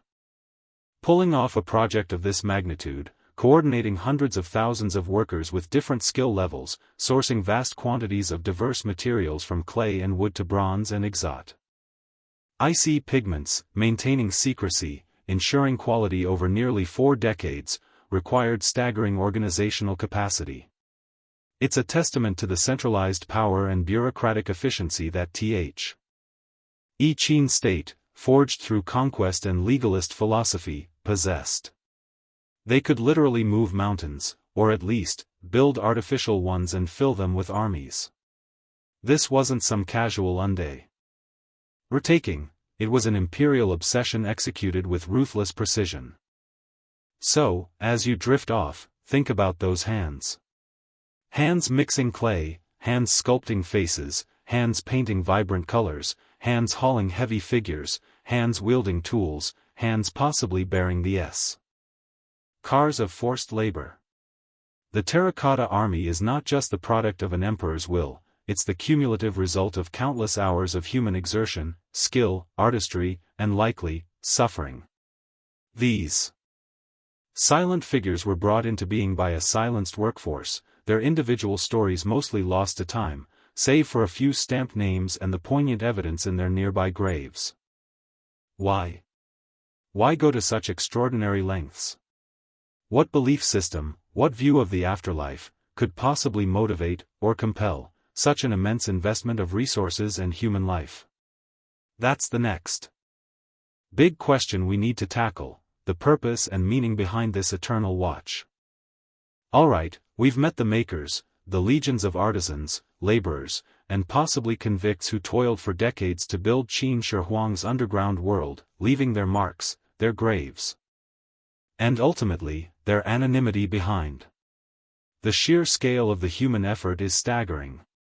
Which brings us circling back to the fundamental question that underpins this whole colossal endeavor: why? Why pour such immense resources, manpower, artistry, and likely human suffering into creating a subterranean army and a replica empire for a dead emperor? What core beliefs about life, death, and the cosmos drove this project? To understand the Terracotta Army, you need to peek into the Qin dynasty mindset regarding the afterlife. The crucial concept, and your main fact for this section, is that they generally believed the afterlife was a direct continuation of earthly life, especially for the elite. It wasn't necessarily a heaven of fluffy clouds or a fiery underworld of punishment, but more of a parallel dimension where you carried on with your status, your needs, and your social standing. If you were emperor on Earth, you fully expected to remain emperor in the afterlife. Your tomb wasn't just a final resting place, it was your eternal palace, your headquarters for ruling in the spirit world. This belief had practical implications. Just like on Earth, you'd need provisions. You'd need servants, hence perhaps some forms of symbolic or actual sacrifice, or later substitutes. You'd need entertainment. Remember those terracotta acrobats and musicians? They weren't just decorative, they were functional entertainment for the deceased emperor. You'd need your bureaucracy to keep running smoothly, hence the terracotta officials. And critically, if you were an emperor who had conquered 6 rival states through brutal warfare, unifying China under your iron fist, you'd absolutely need protection. The Qin also placed importance on the connection between the physical body and the soul, or souls. Chinese beliefs often involved multiple aspects of the soul, like the Hun and Po. While they didn't practice elaborate mummification like the ancient Egyptians, ensuring the proper burial and preservation of the tomb complex was seen as vital for the well-being and continued power of the deceased spirits. The tomb was the anchor point for the soul in the afterlife. So, with that background, let's look at the specific purposes attributed to the Terracotta Army itself. First, and most obviously, protection. This army was, quite literally, the emperor's eternal bodyguard. But who were they guarding against? Several possibilities. Malevolent spirits. The ancient world was widely believed to be populated by spirits, not all of them friendly. The emperor needed protection from demons or hostile forces roaming the underworld. Vengeful ghosts. Qin Shi Huang's unification campaign involved immense bloodshed and the destruction of entire states. Imagine the millions of resentful souls, soldiers killed in battle. People whose homes were destroyed, members of deposed royal families, potentially seeking revenge in the afterlife. The army, facing east towards the conquered territories, might have been specifically positioned to guard against these spectral enemies. Talk about holding a grudge across dimensions. Afterlife passport control must have been incredibly strict at the Qin border. Name? Previous kingdom affiliation? Purpose of visit? Sorry, entry denied. The emperor is not seeing vengeful spirits today. Rival powers, just as on Earth, perhaps the afterlife had its own power struggles. The army ensured the emperor remained secure against any challenges to his authority from other deceased rulers or spiritual entities. Second, beyond just defense. The army was a massive display of power and status. It wasn't enough to be powerful in the afterlife, you had to show it. Intimidation factor, the perfectly ordered ranks, the advanced weaponry. The sheer numbers, it was all designed to impress and intimidate any spirits, gods, or other afterlife inhabitants. The message was clear: Qin Shi Huang is still in charge. And he still commands the mightiest army under heaven, or under earth, in this case. Maintaining order, the army's rigid formation mirrored the hierarchical, disciplined society the emperor had imposed on earth. It symbolized the continuation of that imperial order, reflecting the emperor's role in maintaining cosmic balance. Ego and prestige. Let's be honest, there's probably a fair bit of imperial ego involved too. This was the ultimate status symbol, a testament to his unparalleled power, designed to awe anyone who encountered it. Living or dead, mostly dead, presumably. The relative importance placed on physical protection versus symbolic status display in the army's intended purpose is still debated by scholars. But it was likely a potent combination of both shield and imperial billboard. Third, there's the intriguing possibility that the Terracotta Army served as a substitute for human sacrifice. This needs some historical context. Here's a slightly grim but quirky fact: rulers in earlier Chinese dynasties, particularly the Shang, circa 1600 to 1046 BCE, and Zhou, c. 1046 to 256 BCE, sometimes practiced large-scale human sacrifice, known as Xi'an. Excavated tombs from these periods have revealed hundreds of skeletons of attendants, guards, charioteers, concubines, and musicians buried with their ruler, presumably to serve them in the next life. It was a brutal reflection of the belief that the dead needed their earthly entourage. By the time of the Qin dynasty, while human life was still often treated harshly under its legalist system, the practice of mass sacrificial burial seems to have become less common, perhaps viewed as wasteful or less civilized. Creating thousands of incredibly realistic terracotta figures offered a brilliant solution. You could provide the emperor with the full military and administrative retinue he required for his afterlife status, without actually slaughtering thousands of living soldiers and officials. It was practical, symbolic, and significantly better for army morale, one imagines. Good news, Captain Li. You're being transferred to the Emperor's Eternal Guard. Oh no. Relax. It's the clay division. You just have to pose for a sculptor. Phew. The sheer scale of the terracotta replacement might even reflect the staggering number of human sacrifices that might have occurred under older customs for an emperor of his stature. Finally, We need to place the army and the entire mausoleum complex within the broader Qin cosmology. Qin Shi Huang didn't just see himself as a king. He adopted the title of emperor and positioned himself as a pivotal figure linking heaven, earth, and the underworld. He was the son of heaven, responsible for maintaining universal harmony. His tomb complex, as described by Sima Qian with its celestial ceiling and terrestrial floor map featuring Mercury rivers, was conceived as a microcosm of the entire universe, with the emperor at its center. By constructing this perfect replica world, he aimed to ensure that the cosmic order remained stable and that his rule would continue seamlessly, harmonizing all realms even after his physical departure. The army, as the enforcers of his order within this microcosm, played a vital role in maintaining this cosmic stability. And let's not forget Qin Shi Huang's desperate, lifelong quest for immortality. When the alchemists failed, the expeditions returned empty-handed. And the mercury elixirs only seemed to make him sicker. The mausoleum complex became Plan B. If he couldn't achieve eternal life in this world, he would build an eternal empire in the next, equipping it with everything needed to rule forever.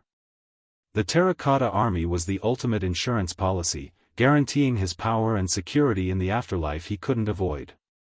So, you see, the Terracotta Army wasn't just an extravagant folly. It was a deeply rational project within the framework of Qin beliefs. It addressed perceived needs for protection in the afterlife, projected imperial power, possibly replaced older, grislier sacrificial practices, and fit within a grand cosmological scheme designed to ensure the emperor's eternal rule and universal harmony. It was the ultimate expression of Qin power, belief, and the first emperor's unyielding determination to conquer not just China, but death itself. But did these elaborate preparations work? Did the emperor transition peacefully into his subterranean kingdom, guarded by his silent legions? The archaeological evidence suggests that the period immediately following his death wasn't quite the eternally stable reign he might have hoped for. Signs of fire, destruction, and looting within the pits tell a different story.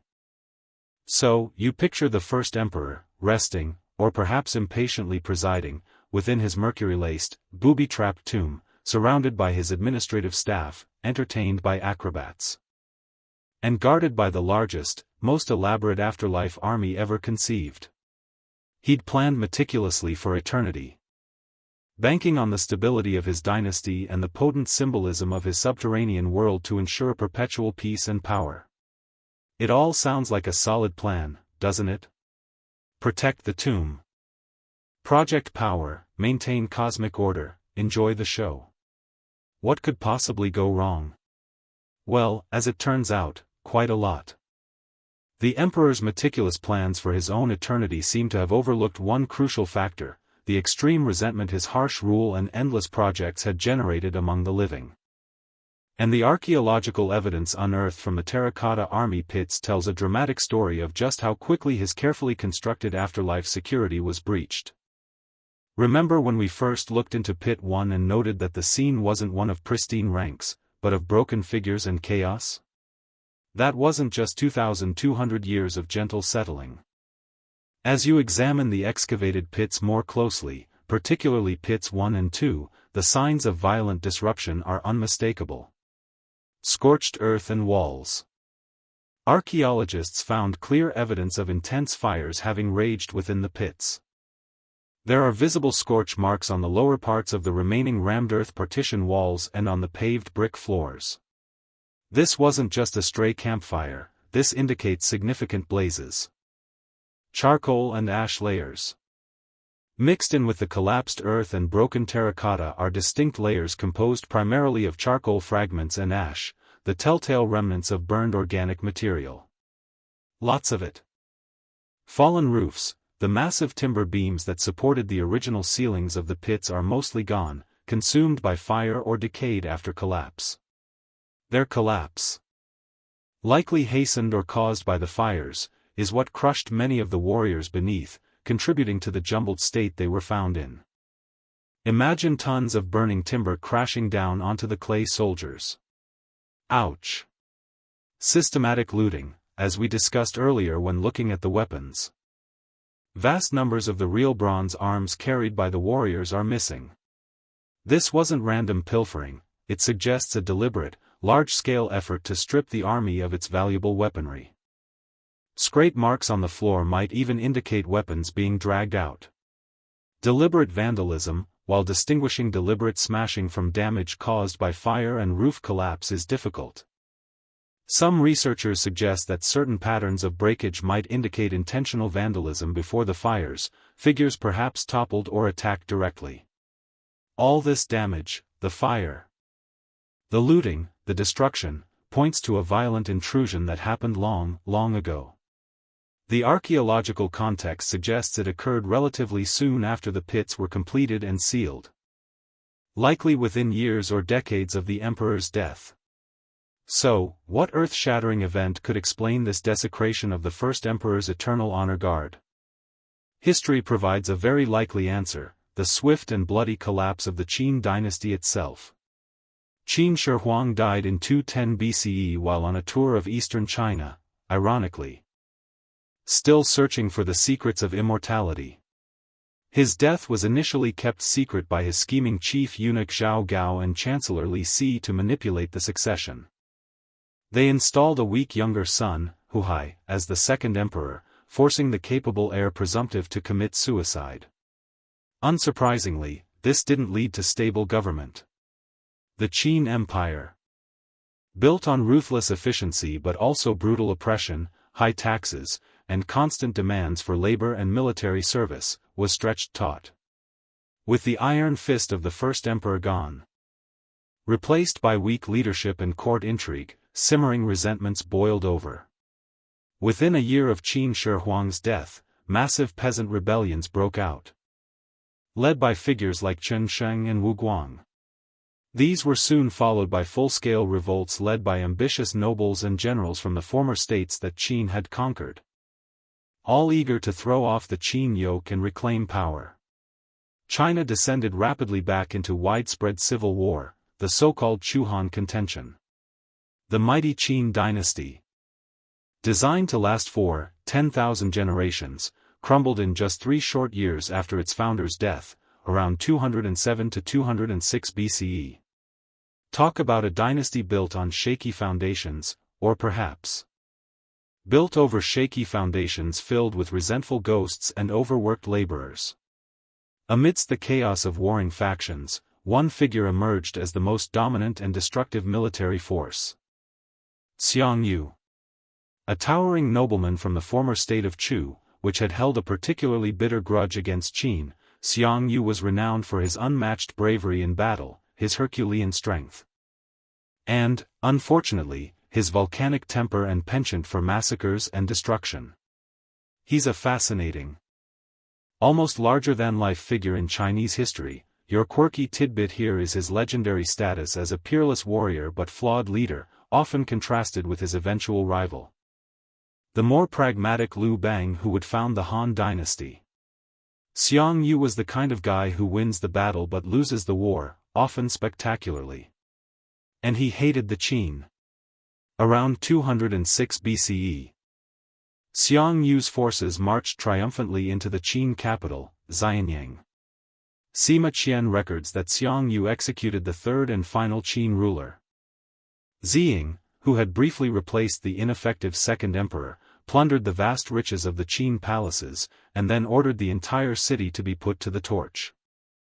The fires reportedly raged for 3 months, destroying the magnificent palaces and libraries that housed the records of the Qin Empire, a devastating cultural loss. Having destroyed the earthly center of Qin power, it seems almost certain that Xiang and his victorious, vengeful army would have turned their attention to the ultimate symbol of Qin authority, the first emperor's enormous mausoleum complex located just outside the capital. Historical accounts, combined with the archaeological evidence of fire and looting, strongly point to Xiang forces being responsible for the damage within the Terracotta Army pits. That's your mainstream fact.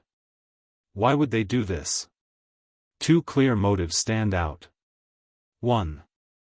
Weapons cache. Xiang rebel army needed arms. Breaking into the pits provided access to tens of thousands of high-quality, ready-to-use bronze swords, spears, halberds, and crossbows. It was essentially a massive, conveniently located military depot. 2. Symbolic desecration, for Xiang Yu and his followers, particularly those from conquered states like Chu. Destroying the Terracotta Army would be a powerful act of vengeance against the tyrannical Qin regime. Smashing the emperor's eternal guardians. Burning their subterranean barracks, it was a way of symbolically defeating Qin Shi Huang even in death, erasing his legacy, and proclaiming the end of his empire's reach. Both in this world and the next. Your eternal army didn't last 5 years, Emperor. You can almost picture the chaotic scene, rebel soldiers, flush with victory but fueled by resentment. Breaking through the sealed entrances to the pits. Torches held high, casting dancing shadows on the rows upon rows of brightly painted warriors standing silently at attention.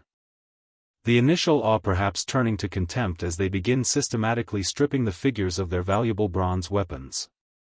Maybe frustration mounts, figures are toppled. Smashed with captured Qin tools. And then, the fires are deliberately set. Flames lick up the painted robes, consume the massive wooden roof pillars and beams. Smoke fills the corridors. The heat becomes intense. Eventually, the weakened roof gives way, crashing down in a fiery, dusty cataclysm. Burying the scene of destruction and preserving the evidence of their intrusion for over 2 millennia. Now, while the finger points strongly at Xiang Yu, the exact sequence of events. Which specific pits were breached by his forces versus perhaps other rebel groups active in the area.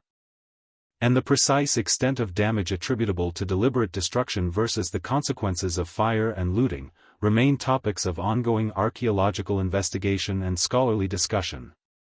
Maybe some damage occurred during later peasant uprisings. Maybe some parts were less affected than others.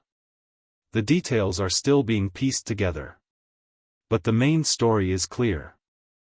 The meticulously planned eternal peace of Qin Shi Huang's afterlife army was shattered just a few years after his death.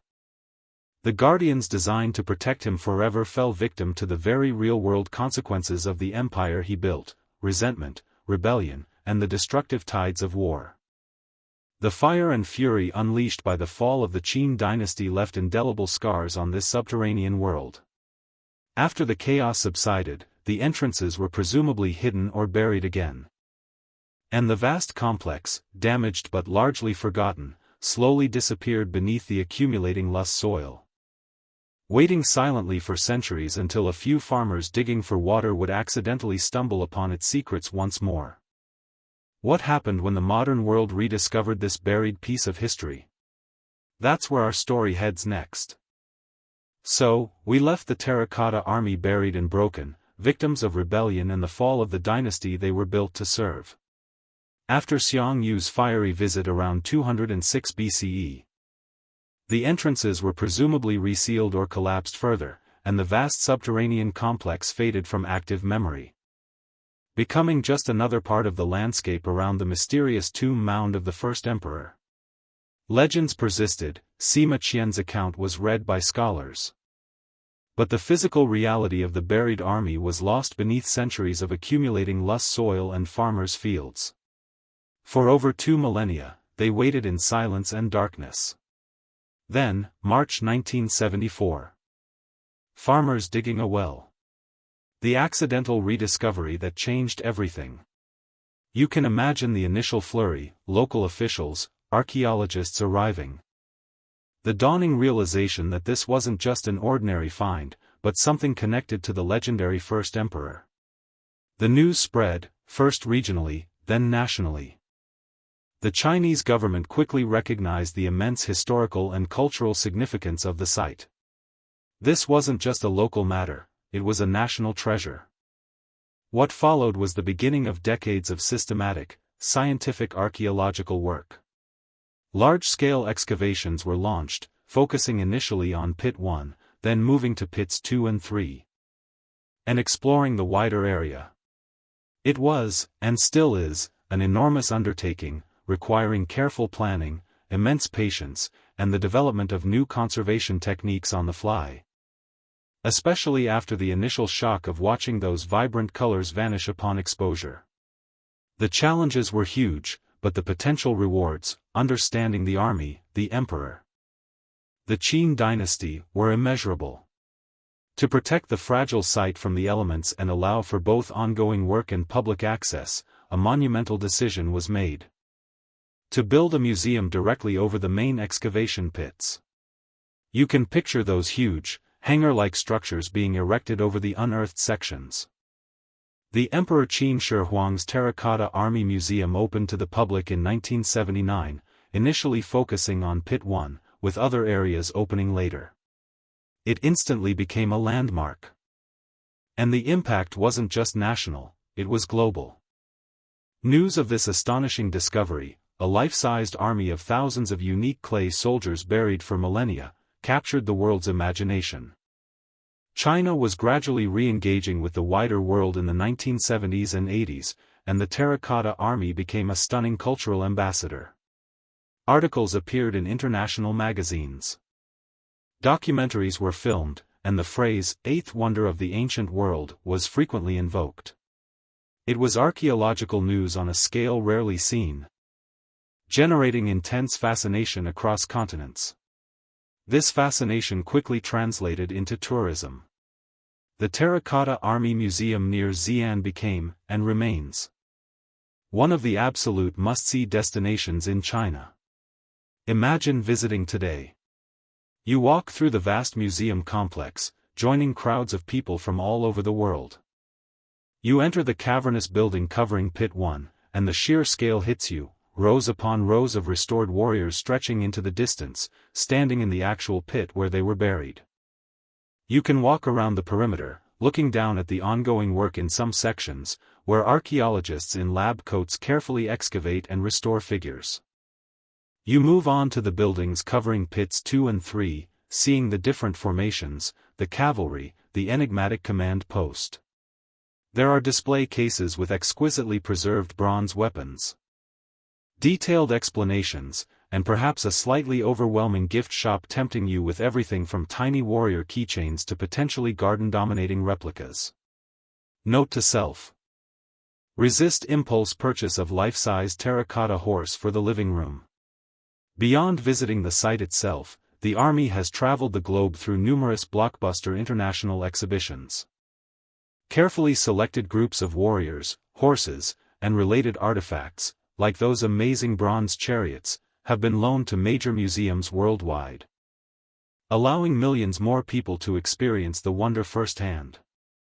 These exhibitions are always major events, generating huge public interest and furthering cultural understanding. Of course, sometimes things get a little quirky. You might hear about minor controversies over the lighting in an exhibition, or debates about replica quality. And there was even that unfortunate incident a few years ago where a visitor at a U.S. exhibition managed to sneak in after hours and snap off a warrior's thumb. Security was presumably tripled after that. Mostly, though, these exhibitions are triumphs of cultural diplomacy. Over the decades since its rediscovery, the Terracotta Army has solidified its status as a multi-layered symbol. Ancient achievement, it stands as undeniable proof of the incredible sophistication, artistry, technological skill, and organizational power achieved by Chinese civilization over 2,000 years ago. It's a source of immense national pride. Unified China. As a product of the very first emperor to unify the core Chinese territories, the army inevitably becomes intertwined with modern narratives about national unity, historical continuity, and collective strength. Cultural heritage, it's a flagship symbol for China's rich and deep cultural heritage, and a testament to the importance of archaeological discovery and preservation. Its global significance was formally cemented when UNESCO designated the mausoleum of the first Qin emperor, including the Terracotta Army, as a World Heritage Site in 1987. Crucially, the story isn't over. This isn't just a static display, it's an active field of research. Excavation continues, albeit slowly and carefully, within the vast necropolis. New discoveries are still being made, expanding our understanding beyond just the military pits. Remember the acrobats, musicians, officials, stone armor, and bronze birds we talked about? Scientific analysis constantly adds new layers.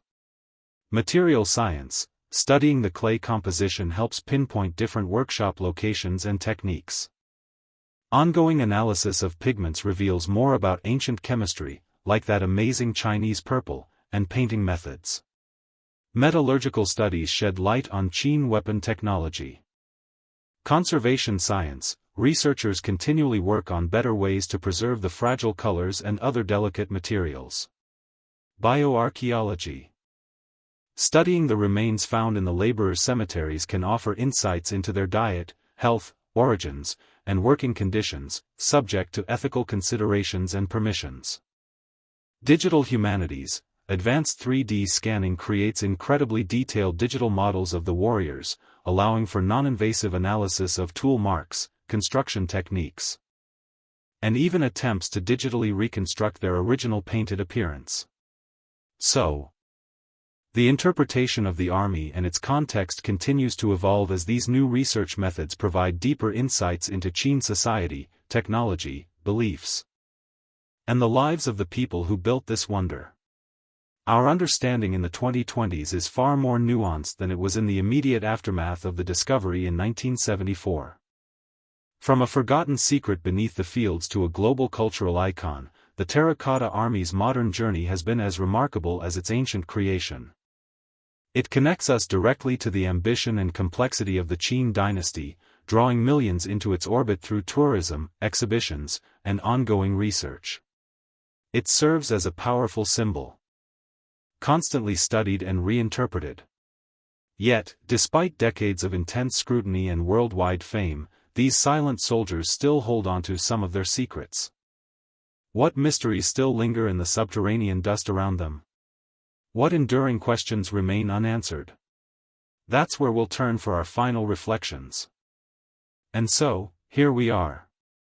We've journeyed from the initial, ambitious vision of the first emperor, through the colossal effort of creation, the vibrant life breathed into clay and color, the sudden violence of destruction and looting, the long centuries of silence, and finally, the shock of rediscovery and the ensuing global fascination. The Terracotta Army, once a forgotten secret, now stands firmly on the world stage, scrutinized by scientists, admired by tourists, and pondered by historians.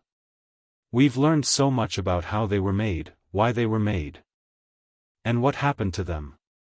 Yet, as our journey through this subterranean world nears its end, you realize that despite decades of intense study, these silent soldiers haven't yielded all their secrets. Mysteries still cling to them like the lingering dust of millennia. What questions still echo in the vastness of those pits? What else lies buried? We know the excavated pits are just a fraction of the whole 56 square kilometer mausoleum complex. It's a fact that the vast majority of this incredible site remains unexplored beneath the earth. What other wonders, or perhaps mundane administrative structures, await discovery? Are there more pits filled with warriors? Perhaps units representing other parts of the military, like engineers or a supply corps? Could there be chambers dedicated to the women of the imperial court, empresses, concubines, with their own terracotta attendants? The potential for future discoveries is immense. Limited only by time, resources, and the careful pace of archaeology. The ultimate question mark, the tomb, will the main tomb mound ever be opened? What technological breakthroughs in remote sensing or conservation science would be needed to attempt it safely? If it is ever opened, will it confirm Sima Qian's dramatic descriptions of mercury rivers and booby traps? Will anything organic, like silks, manuscripts, or even the emperor's body, have survived? This remains the biggest, most tantalizing unknown. Decoding the colors, while we know the warriors were painted, fully understanding the original color schemes remains a challenge. Can conservationists ever fully restore the appearance of a significant portion of the army? Was there a strict code determining who wore green versus purple? Or was it more like We have a lot of green paint this week, let's make this regiment green. The full visual language of the army is still partly lost to us. The anonymous workforce. We have tantalizing glimpses, the stamped names, the laborers' graves. But can we ever learn more about the individual lives of the hundreds of thousands who toiled here? Where exactly did they come from across the vast empire? What were their daily lives like? What stories could they tell if the clay could speak? Scars of destruction. While Xiang Yu is the prime suspect for the burning and looting, can archaeology ever definitively pinpoint the exact sequence of events? Were multiple groups involved? How much damage was deliberate vandalism versus collateral damage from fire and looting? The details of that ancient violation remain blurred. You might even hear quirky local legends or rumors persisting in the area around Xi'an, whispers of other hidden tunnels, undiscovered pits filled with gold. Or even curses protecting the emperor's resting place. While likely just folklore, such stories feed the enduring mystique that surrounds the entire complex. What might bring answers? Perhaps continued, patient excavation around the tomb mound will reveal more structures that fill in pieces of the puzzle. Maybe advanced non-invasive technologies, ground-penetrating radar with higher resolution. Sophisticated chemical sensors that can analyze subterranean atmospheres without drilling, will allow us to see inside the main tomb with greater clarity. And crucially, breakthroughs in conservation science are needed, techniques that can instantly stabilize fragile organic materials upon exposure. Before any decision to excavate the central tomb could even be contemplated. Perhaps advances in genetic analysis, if ethically applied to remains found in laborers' graves, and if permission is granted, could shed light on the origins of the workforce. Future technology holds the key to unlocking many of these remaining secrets. And what of the man at the center of it all? Qin Shi Huang remains one of history's most compelling and controversial figures. Ultimately, assessing his legacy remains complex. With historians continually debating the balance between his monumental achievements and the immense human suffering caused by his methods. He was the unifier who ended centuries of warfare. Standardized weights, measures, currency, and writing, laying the administrative foundations for imperial China that would last for 2 millennia. He commissioned incredible feats of engineering like the Great Wall sections, canals, and this very mausoleum. But he was also a ruthless autocrat who suppressed all dissent. Allegedly burned books and buried scholars critical of his rule, and imposed draconian laws and crushing demands for labor that led to widespread misery and the swift collapse of his dynasty. The Terracotta Army perfectly embodies this duality. It's a breathtaking artistic and logistical achievement, a symbol of unity, power, and ancient ingenuity. But it's also a stark representation of militarism, autocratic power, and the immense human cost required to satisfy one man's ambition for eternal glory. It's beautiful and terrifying. Magnificent and mournful, all at once. They are perhaps the most patient security detail in history, still on duty after 2,200 years, guarding their emperor's secrets. They're silent. Eternal watch continues, a powerful link across time, challenging us, fascinating us, and reminding us that even the grandest imperial dreams eventually crumble, only to be pieced back together. Fragment by fragile fragment, by those who come after. But now, as our journey through the earth and through time gently draws to a close, let the image of those thousands upon thousands of silent soldiers begin to soften in your mind. The vast, echoing pits can fade into a quiet darkness. The sharp details of armor, the lifelike faces, the glint of bronze, the imagined flashes of vibrant color, let them all gently blur, merging into the deep, soft shadows of the past.